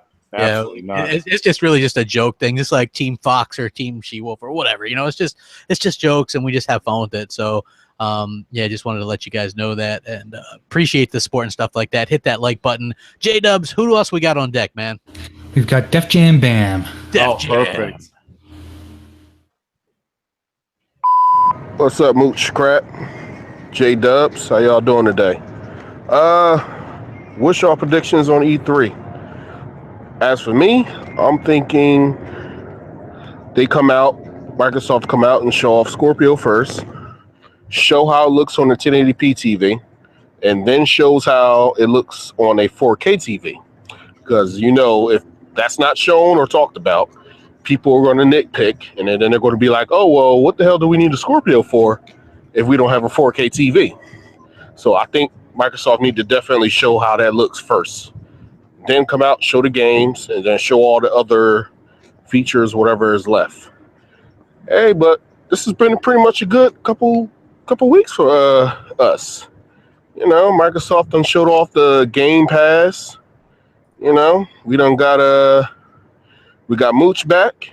We got Microsoft done added refunding your games and stuff back. And now only thing they need to add now is gift games. Yeah. I can't wait to if they do gift games, they got to do gift games and gift DLC. So that way I can gift Mooch DLC for the Division. He ain't got to worry about mooching nobody for that. I got you, Mooch. I got you. And as for you, Crap, congratulations on your 30,000 subscribers, man. Keep doing your thing, man. Fuck them haters. Don't worry about them. You just keep doing you. And yeah, everything's on track for E3. Scorpio, baby, is coming. Everybody in the chat listening in, y'all know what to do. Hit the like button. Put that 1 in there. Just put the 1 in there just because. Yeah. Peace. No reason at all. Just because. Yeah, just because. Bam was great, man. Listen, first of all, thanks to Bam. Me and Bam were going back and forth about the selfies because we went from soundbar to selfies with Bam, which is great. But one thing I want to talk about, Crap, is he brought up an amazing thing about gifting, the game gifting. That is huge. And I think that's something that needs to happen. I really do think there's a lot of things that I hear people on the wish list and I'm like, it's kind of useless. That's kind of useless. But like there's just so many different ways to be able, why wouldn't you want to do that? Now that you see things like Xbox Game Pass, all these other things, you can see Microsoft is slowly but surely kind of like trying to cut out that brick and mortar, right? They're just slowly kind of cutting them out. I see them trying to lure PC gamers, to be honest with you, with that whole self-refund thing, and bringing over some of these games that were only on PC, and you know what I mean? The Game Pass and Scorpio being a really good, well-designed console that can do 4K gaming. Right. Like, if they can get that for $399, that's not just bringing over console gamers, that's bringing over PC gamers because that box is going to be able to run a lot more efficiently than a lot of people's PC. So I think that that's going to really help them out. Like I said, 4K Blu-ray player, HDR, all that stuff built right in. So I think that that gives that a huge advantage. And I think that that has the potential if they get the price right. Here's my little tip. If I could do a call in for the division, they should have all game gifted us that DLC anyways. Yeah. That game is dead. Talk about rigor mortis. That thing is over with. It reminds me of our top 10 list today. Oh, yes. Which we do have a top 10 this week. That's great. Yeah, we do. Hey, you know what's funny? Literally, I just got a sale from one of the shirts that we just advertised. So that thing does work. People see the shirts and stuff like that. Yeah, it's going to be awesome. Why don't we go from Luca's? We got a call on a voicemail, and from listen to that. Miss Luca from the second floor, right? On the second floor, yes. Yes. Our 1% demo. Yes, she is. She fills our female demographic. Yes, her and a couple others. A couple others, right? We have like 4. Hey Mooch, Crap, J-Dubs, Luca here. Hope you guys are having an amazing Sunday, and I hope you guys had a nice week. My question is, now that the teaser trailer for Battlefront 2 has dropped, what do you guys expect from the story? That's it for me. Bye. Bye. She stole Firefox's bye. No, everybody does that. It's nice to be a trend center. It makes it look like you play from the Empire perspective during the campaign. I don't know if you actually watched the reveal trailer, Mooch, but it was actually really cool. And an interesting thing is it's being made by 3 different developers. DICE is making the multiplayer, who made the last one. You have Motive making the single player, and then you have Criterion doing this space multiplayer. Well, now, so here's my thing. So first of all, I did not get a chance. Yesterday was just hectic. I didn't get a chance, so I will catch it sometime today. My point is this, Crap. That makes perfect sense because they're turning this game around in 2 years. Yes. And a little less, actually, if you look at it, right? So whatever, that's abnormal. That makes me a little skeptical. I mean, I don't think that it's bad. I'm not going to say anything bad about it because I'm probably, day one purchase. Oh, absolutely. Especially with Scorpio. Best part, there's absolutely no season pass. Yeah, I saw that they're being much more consumer friendly this time. Remember the season pass last game? Wasn't it like $90 all said and done or something? Dude, I paid I think $70 or $80 for the game itself just to get a hand solo blaster that was a super cheap weapon, like one-hit kill. That first couple weeks, you were just going, and I was recording gameplay footage of me left and right because it made me look so good because you were just going around pew pew just slapping everybody one-hit kills. And so but that was wrong to do a pay to win type deal or whatever, getting something that other people, and then so this, it's through all the eras, man. You got the prequels, the new stuff, the Clone War, that's what I love. It looks awesome. It looks like the campaign's going to take place from an interesting point of view, the Empire point of view. Looks awesome. There's going to be space battles are back, which they didn't have in the last one. I'm super excited about this. It's going to be huge. I wish that Microsoft would have grabbed some kind of marketing deal on this. I just don't understand how can you not have any let me ask you this, Booch. Let's just me and you spitball here for a second. What big games coming out this year can Microsoft have up on their stage third party wise? None. Show off Scorpio. Exactly. It's you're gonna have Splinter Cell. I know for a fact that's gonna be there, but that's not on the same level as those other games. No, not even close. Listen, the thing is though, Crap, I don't know. I'm gonna sound like you here, but Microsoft must have something they're really confident about in a first party studio, because they do have to realize that you're going up not against even just Star Wars, which everyone's like, oh, it's got Star Wars on the label, I'll buy it. People are buying Star Wars toilet paper. My point is that but I mean, my whole issue with this is that they must have something up their sleeve, because everybody knows that and we saw this from the PS4 Pro debut, right? When they had that they lifted the curtain, they showed the PS4 Pro and we heard crickets. Showing just hardware is not going to be enough for them. So they have to show something, and they have to really wow people. And they have Red Dead on the stage. Sony's gonna have Red Dead. They're gonna have COD. They're gonna have Destiny. I mean, and then they're probably going to show all of their first party, which they have a lot to show now. They're going to show all the stuff we saw last year, probably a little bit more gameplay, and some release dates possibly. We got 0 release dates, I believe, last year. So listen, this is going to be Microsoft. Really, Phil's really gonna. I don't know why he didn't pick up one of those. All he needed was one. I know he needed one. Exactly. He just needed one. Needed one. Yeah.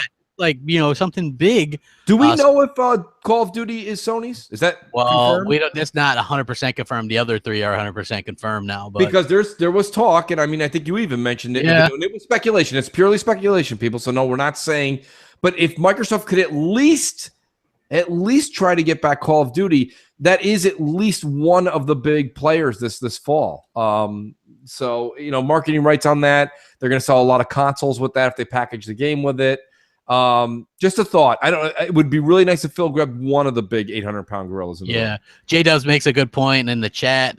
He says Shadow of War, but that's an August release game. Yeah. So even though it's going to support Scorpio, it's still an August the other thing too is let's not forget Shadow of Mordor became more and more popular as time went on, kind of like Rise, right? Rise got more popular. Rise wasn't that popular when it first came out. Shadow of Mordor was popular. They gained momentum over the years. So Shadow of Shadow of War is going to be huge, but not on the caliber of, Red Dead Redemption is going to beat pretty much, I think, every game we've mentioned.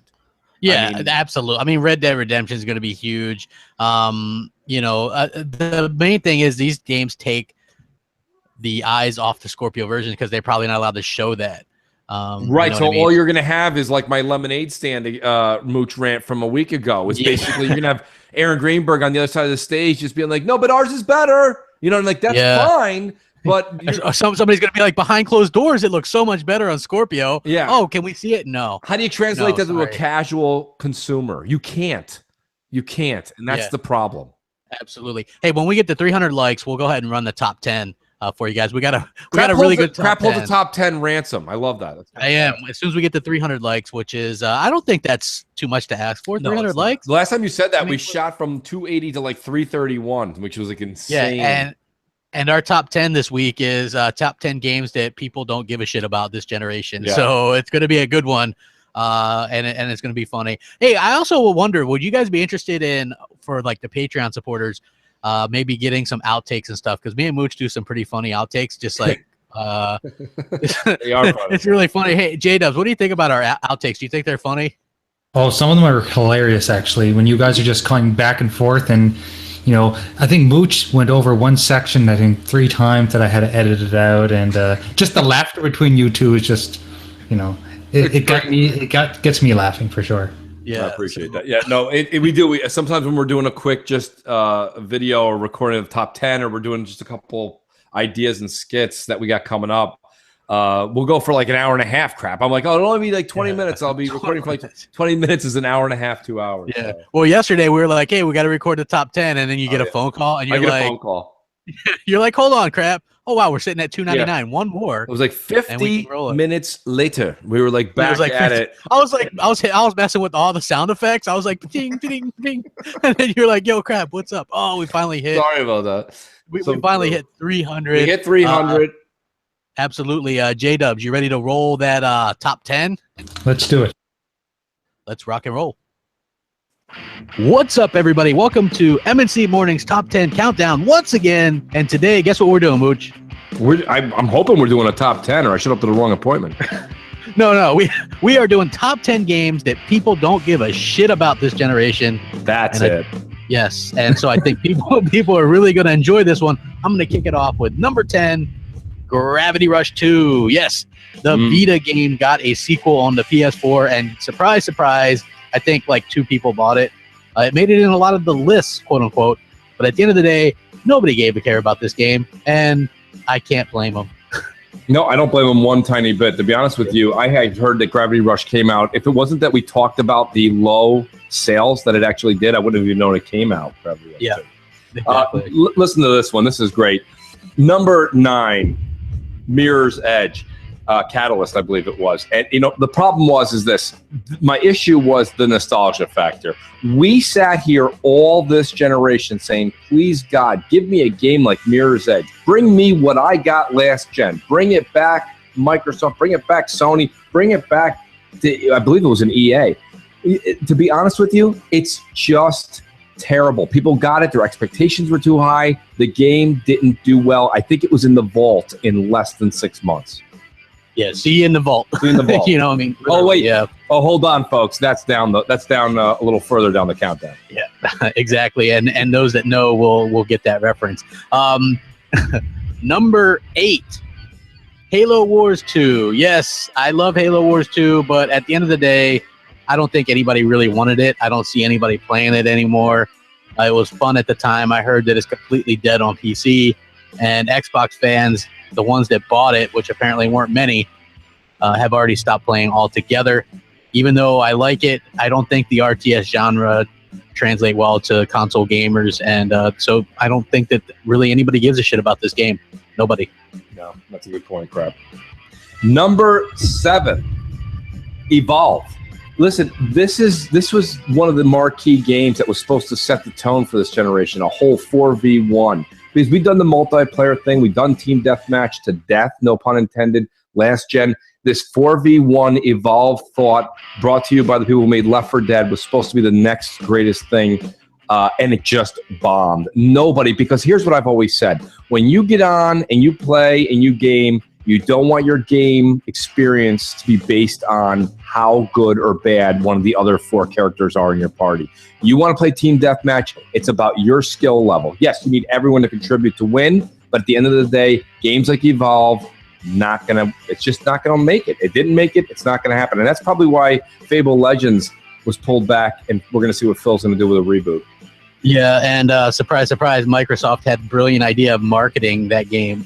So they had marketing rights. Like, good job. You know, number 6, Battleborn. Yes, I like Battleborn. I think it's an okay game, but nobody else cares. Guess what? This game was very similar to a little game from Blizzard called Overwatch, and so nobody really cared about Battleborn, even though it is technically a pretty decent game with a story and all that kind of stuff. It's just one of those games people really forgot about. There's a rumor that it might go free to play at some point. You can pick it up most of the time for like $5 used or something. So that's one of those games that nobody cares about this generation, and that's kind of sad, but still, Battleborn, you kind of suck, bro. Yep, totally agree, Crap. Number 5. Apparently, neither green nor blue discs are sexy, because Titanfall 2 can't even be given away. Titanfall 2, I'm sorry, you are probably one of the games I look forward to the most this generation, and it was just the largest letdown. I understand that you paid attention to the single player, but the single player, when you actually stop and think about it, for the folks of you that did enjoy it, it was just too much platforming, not enough actual gunfire, and the multiplayer is a mess. It is probably one of the biggest letdowns for me personally this generation, and I think that next time Titanfall and Respawn, they need to go back to the drawing board. Actually, they don't have to go back to the drawing board. They already have it. It was the recipe from Titanfall 1 that worked so well. You had an amazing product. Go back to it. Number 5, Titanfall 2, such a disappointment. Yep. See you in the vault. See you in the vault, people. Yes. Number 4, Knack 2. I know this game hasn't released yet, but who in their right mind asked for a Knack 2? Nobody. Even if the first one did okay, based on the fact that what were you going to pick up with the PS4 at launch, either Knack or Killzone? Like, I mean, honestly. So, and they bundled it with everything. Like, this game just reeks of desperation. It's a game that, much like some of the other games on the list, you just question yourself, like, why? Like, who asked for this? You know, like, Next Gen always says that about Voodoo Vince. Who asked for Voodoo Vince? Who asked for Knack 2? Like, come on, man, slap yourself. Nobody wants that. So true, Crap. I'm sitting here just agreeing with everything you just said. Nobody asked for any of those Nobody. titles. Yeah. Number 3, The Division. This game had so much potential. This game was going to be the Destiny killer. But just like anything else that was supposed to be the Gears killer or the Halo killer, we found out that that was the game that got killed. And the same thing happened here. The Dark Zone was a mess. Leveling after 30 was an absolute catastrophe in the Dark Zone. People thought that people would actually raid certain people that killed people in the Dark Zone. It didn't happen. Love the environment, love the art design. They had everything in place for it to be a Destiny killer, but just like everything else, it didn't have the support, whether it be the community that gave up on it, and definitely the developers. So as sad as it is, The Division, number 3, one of the largest letdowns. And when they had their DLC come out, you should have given it away for completely free, not just a demo weekend, because it might have gotten and sparked the community back out there with the survival mode.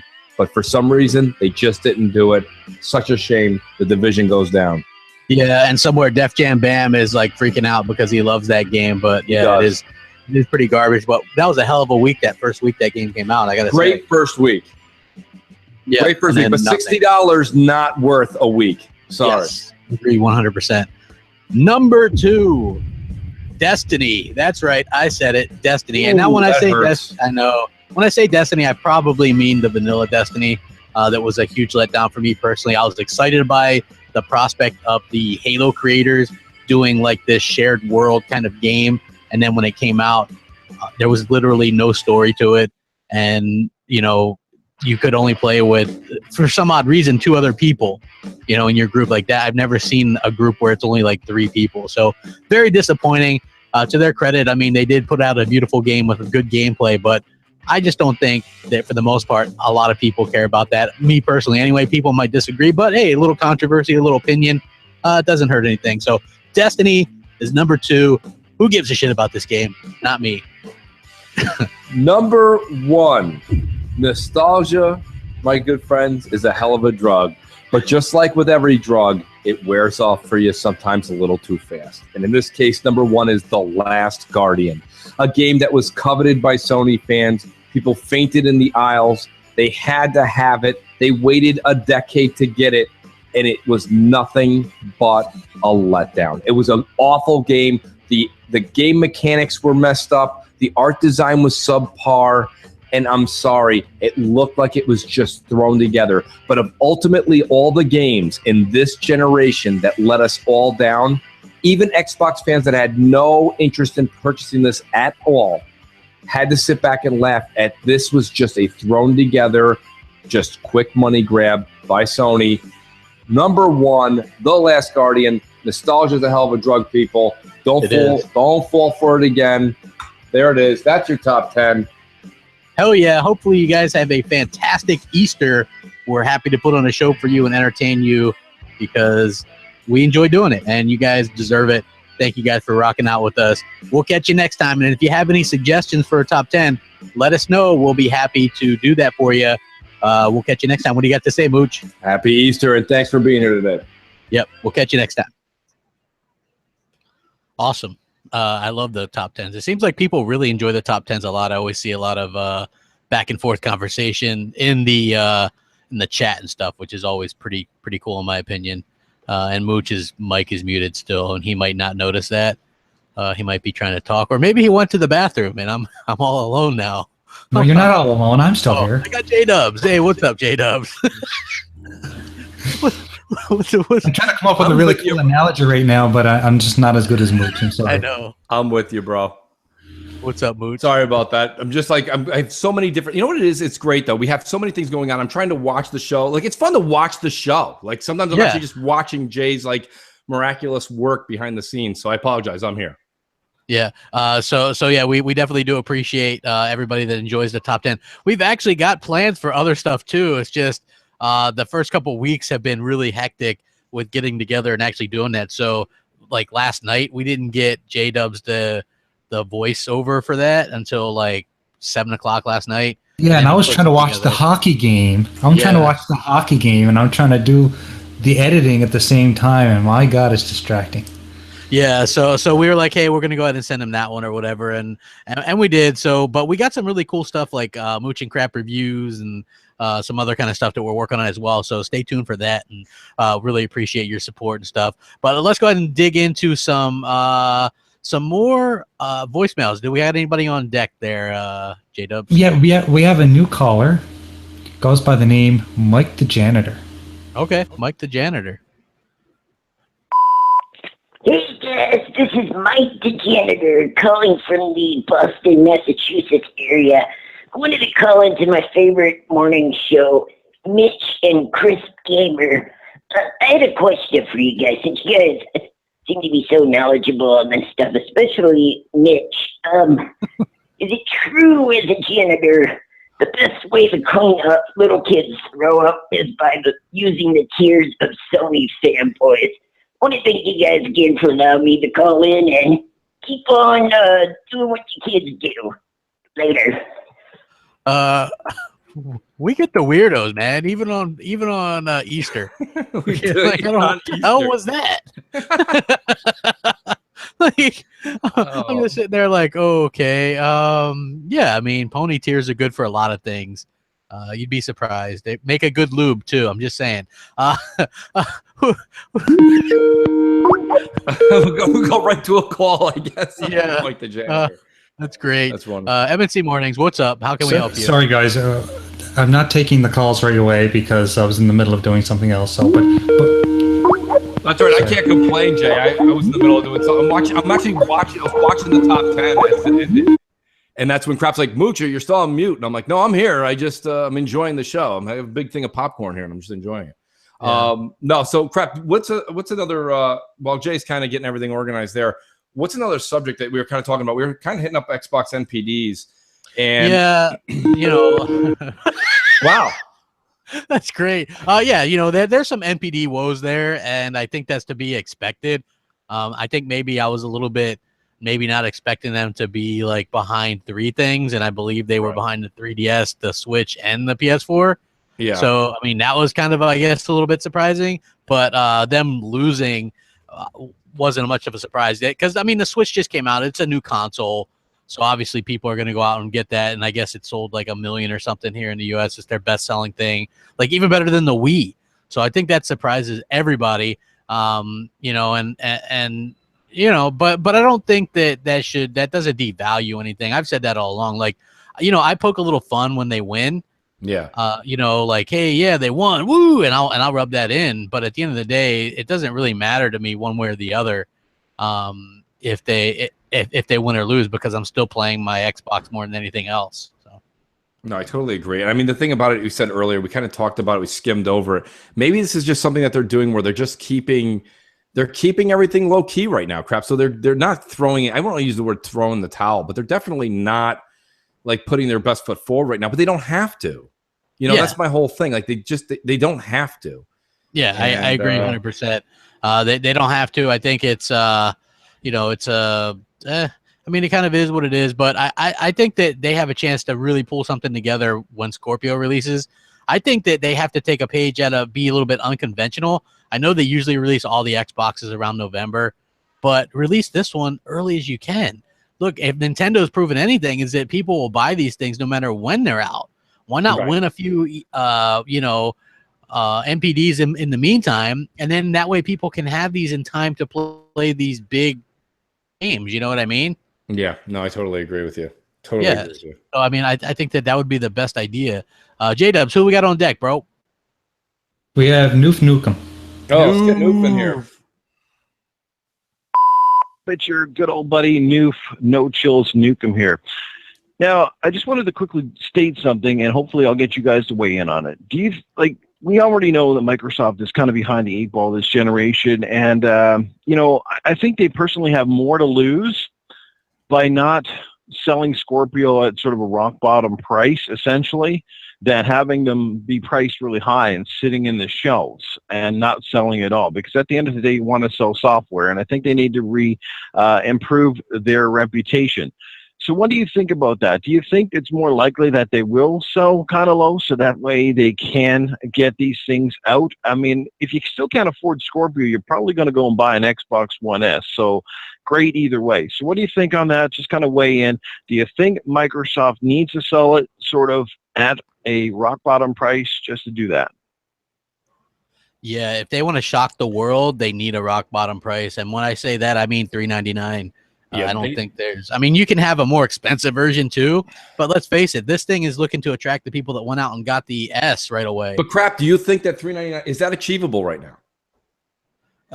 Yeah, I think so. I think it's more than achievable. You think maybe it's achievable because of the fact that they took somewhat existing and just kind of re-engineered it back on their own? They're relying heavily on DX12. those types of things that are all in-house features that Microsoft owns. Yeah, it's using some parts from the S as well. So I mean, you have that, and I think that they help develop some of this stuff and come up with some of this stuff. So I think that it's not out of the question to get $399. $499, it might be hard for people to go, oh well, is 4K. Yeah, I'm starting to drink the Kool-Aid crap. I'm starting to believe in what you've said for a while. I'm starting to think that I didn't think $499 but that was different. I was thinking more like Microsoft was going a certain direction with the hardware. Now that I see that the hardware is just amazingly fine-tuned and engineered, I do think that they have to stick with a $399 is the sweet spot, because even if the competition's $350, they can compete at $399. And maybe throw in Halo 5. You know what I mean? If you throw a game in there or something that you say, well, now you can play Halo 5 in 4K 60 for single player or something. I don't know, whatever they can do, or the 4K textures, or this and that. But give them something, or throw in Halo Master Chief Collection, or Xbox or Halo 3 Anniversary. Halo 3 Anniversary. Which, by the way, like at the AMD thing, they showed Halo 3, right? Yeah. But you have to believe if there's some kind of Halo 3 thing coming to PC with 4K, whatever, doesn't it make sense that that's coming to Xbox as well? Yeah. I mean, listen, I realize, and I had people go, oh, well, who cares about another Halo, blah, blah, blah. But at the end of the day, it's an option, right? Like, and I said this last week too, and on different podcasts, who cares? Like, if you don't want it, that's okay, but it's options. Like, you don't see the PlayStation fanboys go, man, who asked for a Crash Bandicoot remaster, or who asked for a Wipeout HD remaster, or a Rapper the Rapper remaster? It's like, it's just options, folks. Like, I never seen, like, as much as I love the Xbox people, some of them really flip out over that stuff. Like, who asked for Voodoo Vince or Phantom Dust? It's like, it's options. Who cares? Those You are need options. filler. Yeah, throw in filler, throw in options. Yeah. I mean, like, there's not a lot of people that want a Gravity Rush 2 on the PS4. I don't think, anyways. Yeah, I kind of doubt it. Yeah, but it's filler. It's thrown in there, and so that's fine. The thing is that, like, I think what a lot of Xbox fans want crap is they want that filler, and then they want a couple of AA, AAA type games thrown in as well. So yeah, I mean, that's what I'm hoping. And listen, I just find it hard to believe Phil's going to get on stage and only talk about Crackdown 3 and Sea of Thieves. You know what I mean? Like, I think we're going to see some new stuff. I think Diggity nailed it. I really think that's... Well, you're going to see... Yeah, I mean, like, we'll probably see a Fable reboot, and we'll probably see... Well, we'll definitely see a Forza Motorsport 7. Like, that's the worst kept secret of all time. Like, they're going to come out... It's Motorsports year this year, and they're going to show it, And it's going to be Sea of Thieves, and it's going to be Crackdown. It's going to be State of Decay. Yeah. And, I mean, yeah... What outside of that? I don't know. They're going to do like a indie thing like they've done the past few years, maybe some kind of VR thing that they've done. They did HoloLens 2 years ago. They did VR with John Carmack doing Minecraft last year, remember? Because it really slowed down the pace of the show.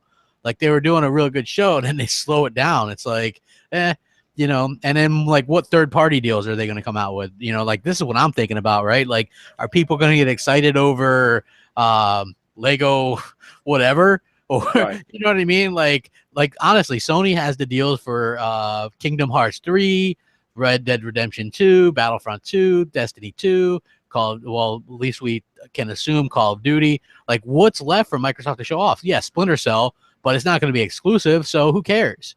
Right.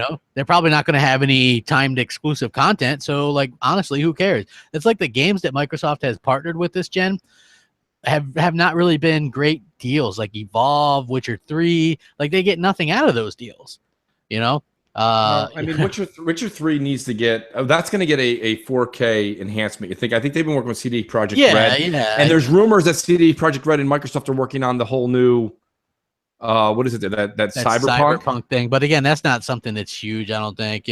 Right. I don't think that's going to be like great, or like, I mean, the game could be great, but like, it's like, okay, Cyberpunk, that's awesome, but that's not like a, like Microsoft is known for these multiplayer stuff, right? And that would be like a single player thing. So like, to me, that wouldn't make much sense. Get something that's multiplayer where you can go, hey, buy it on Xbox because we've got the best multiplayer networks, and the game's going to be best over here in 4K as well. Right. It's got to be something like that, because otherwise people are just going to go and associate all that stuff with PlayStation, because those are the only things, the commercials that are basically shoved down your throat the entire time. And for those that don't think marketing deals matter, when you keep seeing a product advertised, like that puts it in the back of your head, and marketing works. There's a reason why people market things. Right. That's just the bottom line. You have to market stuff, right? Like you have to. If there's a movie that flops, or they didn't get their point across of of the plot or whatever, that's poor marketing. I agree. And that happens. You have to market stuff right. You 100% have to market things right. And I think you have to. And the worst than not marketing, you can't show these games.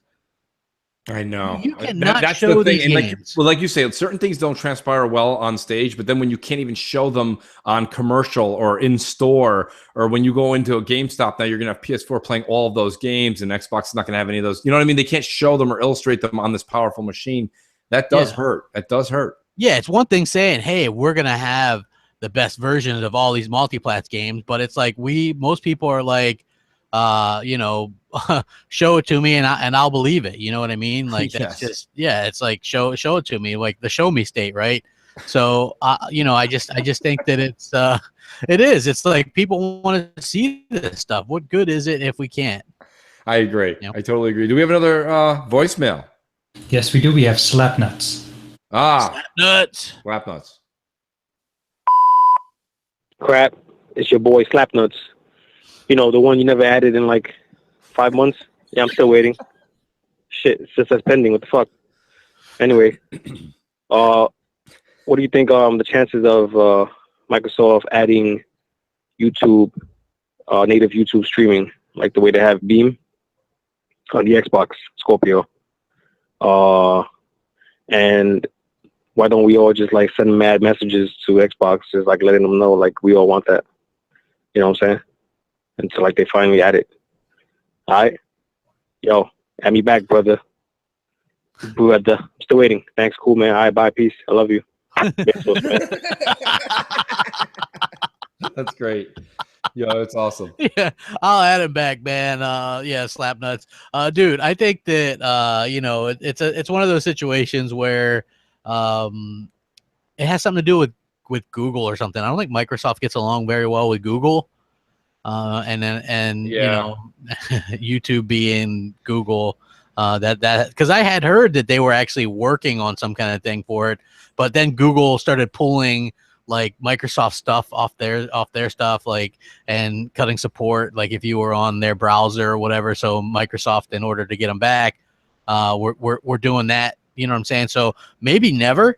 I don't know. I think the best, it is a little bit unfortunate because like me and Mooch, we obviously going to stream a lot from Xbox. And so your options are either Twitch or Beam, right. But the problem is like, you have thousands of subscribers on YouTube, not Twitch or Beam. I have 30,000 subscribers on YouTube, not Twitch or Beam. Right. So at the end of the day, it's going to be hard to kind of get that, which by the way, I was told, I think it was Foxfire told me last night, you can download like your stream off Beam and then upload it to your YouTube channel, which is kind of cool.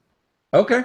That's so you might want to do that. Cause I think like, it was a pretty fun stream or whatever. Well, Beam was very intuitive. It was easy to use. It was very simple.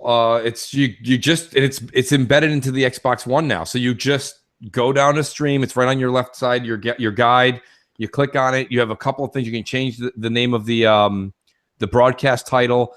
You can put in a couple of different things you want to have as far as party chat, add your party in there, mic, camera if you have a Connect, and you just start broadcasting. And I don't know, personally, the outreach is the hard part here, crap. And that's where it's going to compete with the YouTubes and the Twitch. And it's going to take time. That's a time thing. But what I found really interesting is the Xbox community has embraced it. I mean, my phone goes off because I have it. It's like so-and-so's broadcasting, so-and-so's broadcasting. I mean, at night from Thursday through Sunday, you just see like that thing just pings like crazy. People are just showing their games, communicating, hanging out with the community. I think it's going to blow up. It's probably going to take a year or two to compete with Twitch, and it's going to need Microsoft support and advertising. Yeah, I agree 100%. J Dubs, we got somebody on deck. I think it's Space Cat. Okay. It is Space Cat. Hey, what's up, Mooching Crap? I was just wondering, now that the Scorpio specs have been revealed, do you think it'll be $399 or more towards $499 now? Okay. Doesn't get old. I love it. Yeah, I think we're looking at $399 Space Cat. Yeah, I think we'll see a $499 one as well, but for me, it's got to be $399 all day. Just because that's got to be the price point to match. The Pro is probably going to be $350. So I think $50 more, people might go, oh well, yeah, it's worth it at that price. But if you start talking $150 more, that's the point where people probably aren't going to make that buy, like some of the more casual or whatever. So it's interesting, man, because like I hear a lot of people talk about Project Scorpio, but they're just like, well, yeah, man, that Project Scorpio, what's that all about? It's like, so they're going to have to do a good job talking people into it, which is, again, that could really bog them down at E3. Like, you don't want to get caught into a 10 or 15 minute discussion at E3 about hardware, because the media and everybody's going to eat them up at that point, because you know what Sony's going to talk about? Games. Games. They're going to have Red Dead 2. They're going to show off The Last of Us 2, Call of Duty, Destiny 2.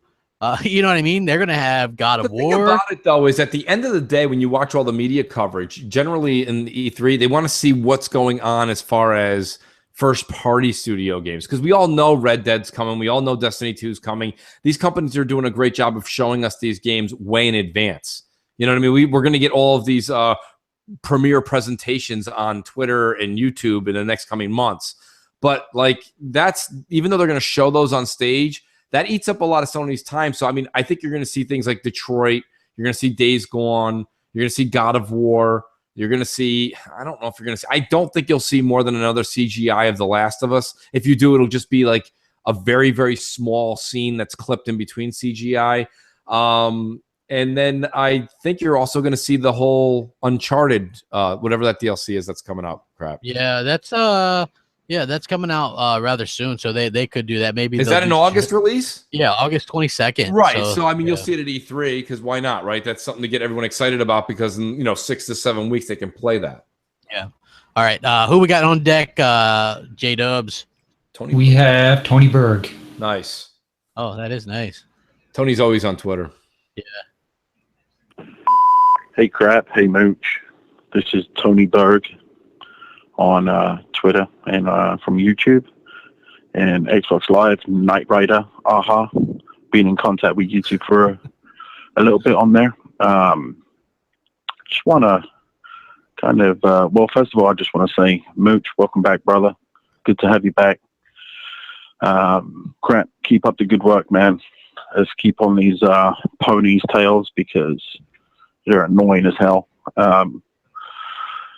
So, question for you. Actually, it's two questions, but number one, do you think Microsoft will take a loss on the Xbox Scorpio in order to bring it to a really low price point?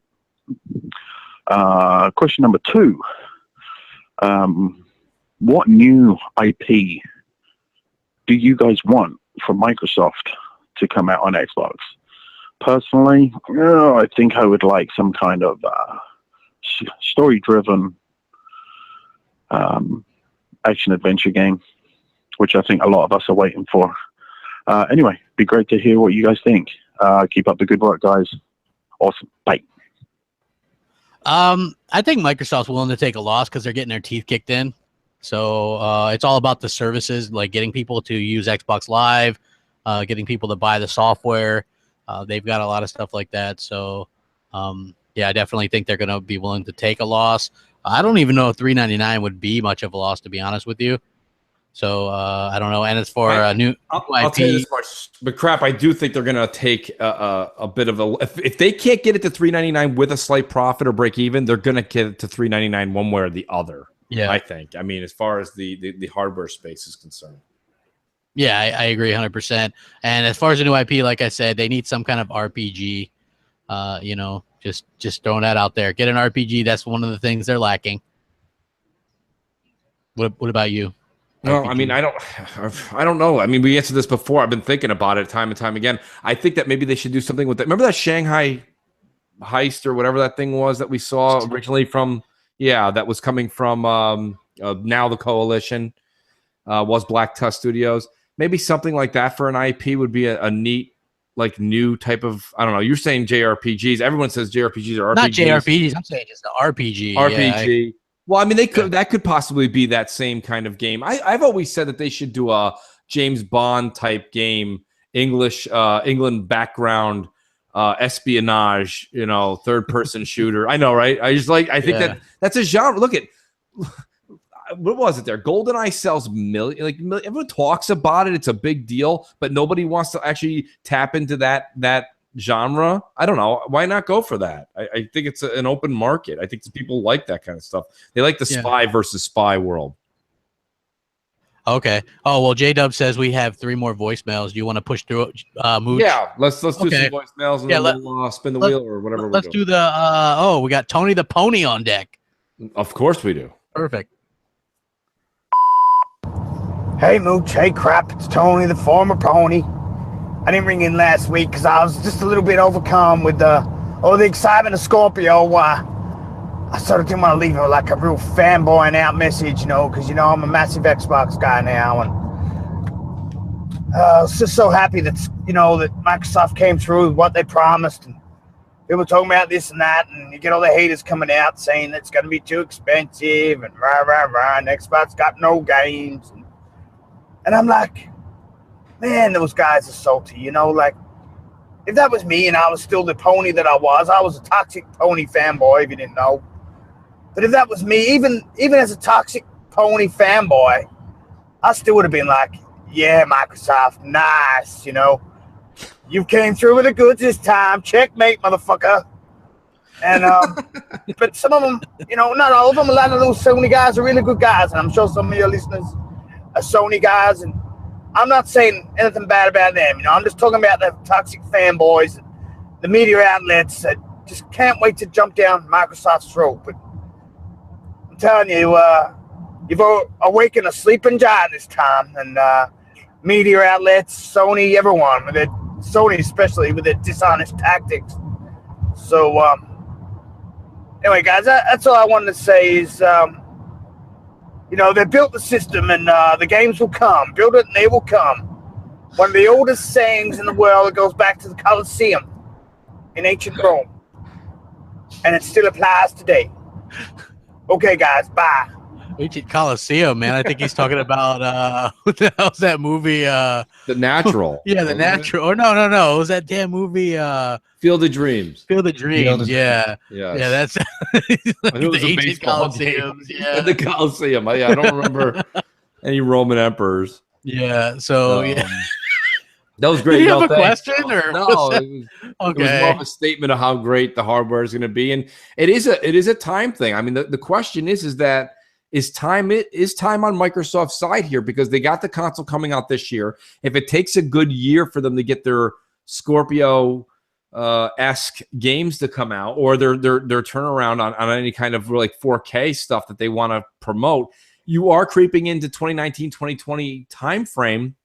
And that's when I would expect Scorpio's successor to come out, and as well as the PS5. So, I mean, just how often are people going to be expected to purchase these?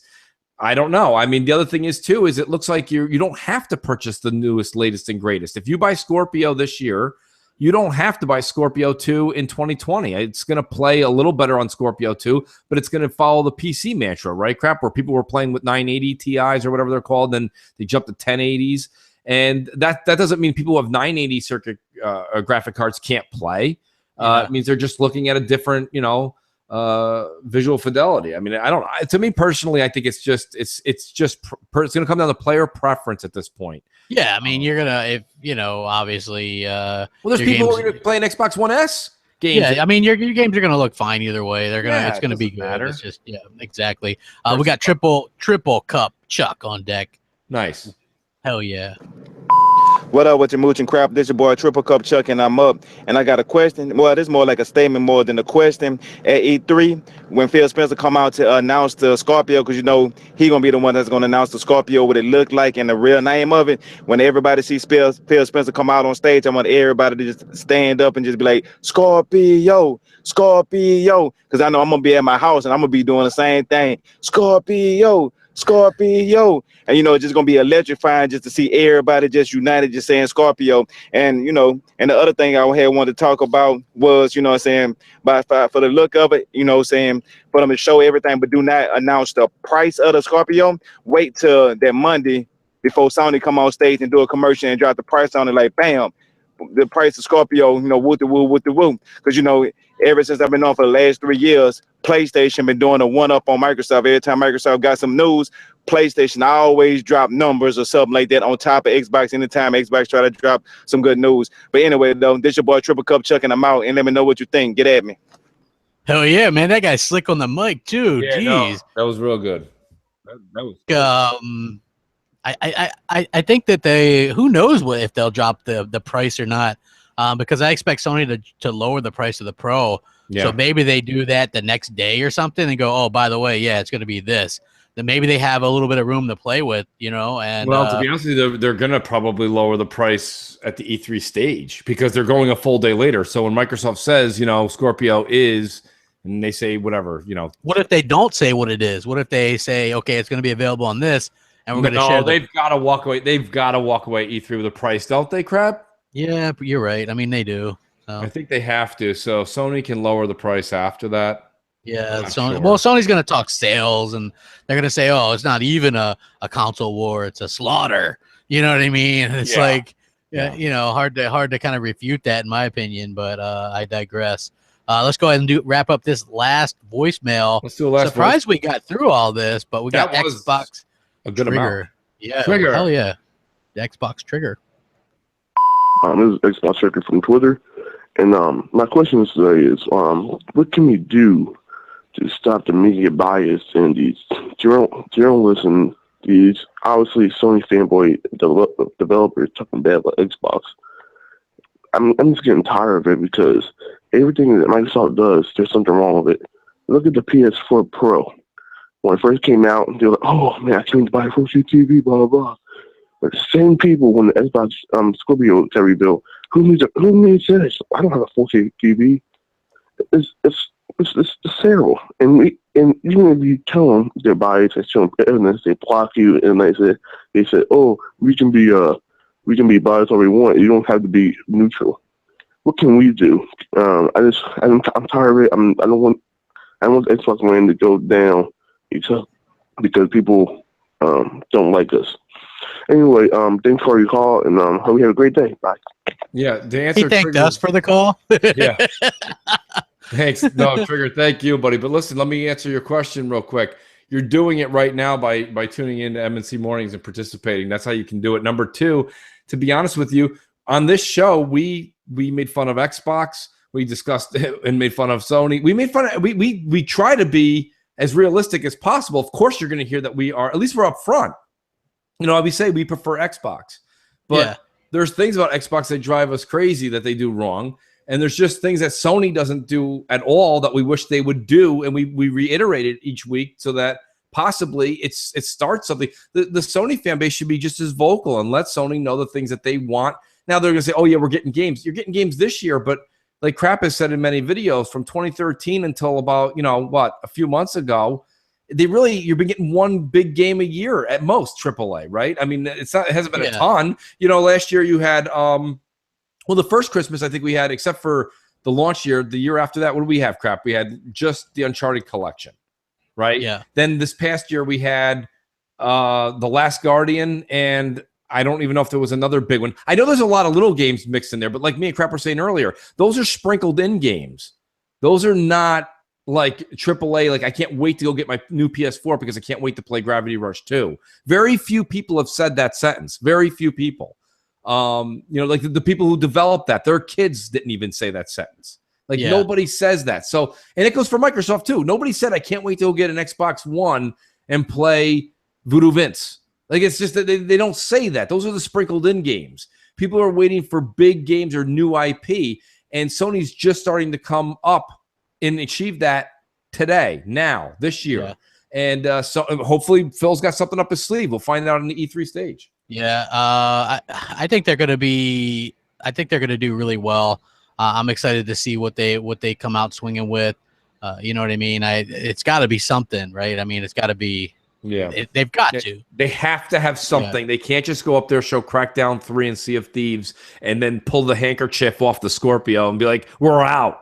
Like, roll out. I mean, because if that's what they were going to do, crap, me and you could do that for a lot less money than Microsoft's about to spend on that show. Absolutely, man. Absolutely, 100% agree with that. So that's my take. Like you say, Phil's got to have something up his sleeve. He's going to pull a David Copperfield. He's going to make the Statue of Liberty disappear and a new IP, reappear. I don't know. Something's got to happen. Yeah, it's going to be good. Like, don't be totally upset or think, like it's easy to be down a little bit. I get like that sometimes, but they'll probably have something good. They've got to have multiple things.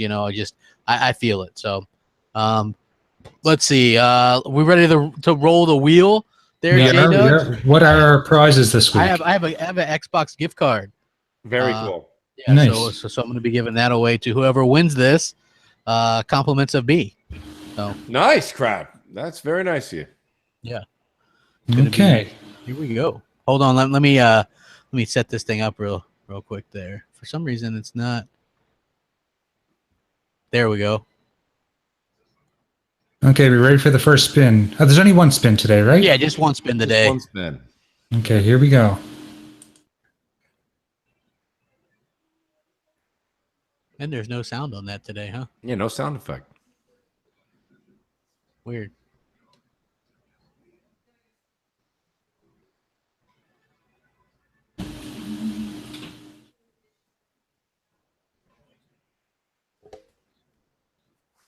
Triple cup. Chuck, yo, much deserved too, because he had that radio personality on spot today. Yeah, he did a really good job, and yeah, awesome. So congrats, Triple Cup Chuck. Sorry, that name's hard to say sometimes. Yeah, absolutely. We appreciate everyone watching. I hope you guys all have a really happy Easter. Please support the Patreon. That means a lot to us. We're doing a MNC morning show tomorrow sometime. For the Patreon supporters that support us at that level. Yep. So be on the lookout for that. We're streaming Friday night on Beam. Follow Mooch's channel for that. We got a lot of stuff coming up. Make sure you guys call and get your voicemails in for next week as well, because that's going to be awesome. It's going to be awesome on Mooch's channel. So check that out and make sure you subscribe to him as well. Got anything to say, Mooch? Yeah, I just want to reiterate what you said. I mean, thanks to everybody in the Patreon. That's amazing, the support we're getting, and it just keeps growing. So I'm seeing all the I just supported Mooch and Crap on Patreon, on Twitter. Amazing thing to see. The community has been fantastic, and trust me, you will see the dividends.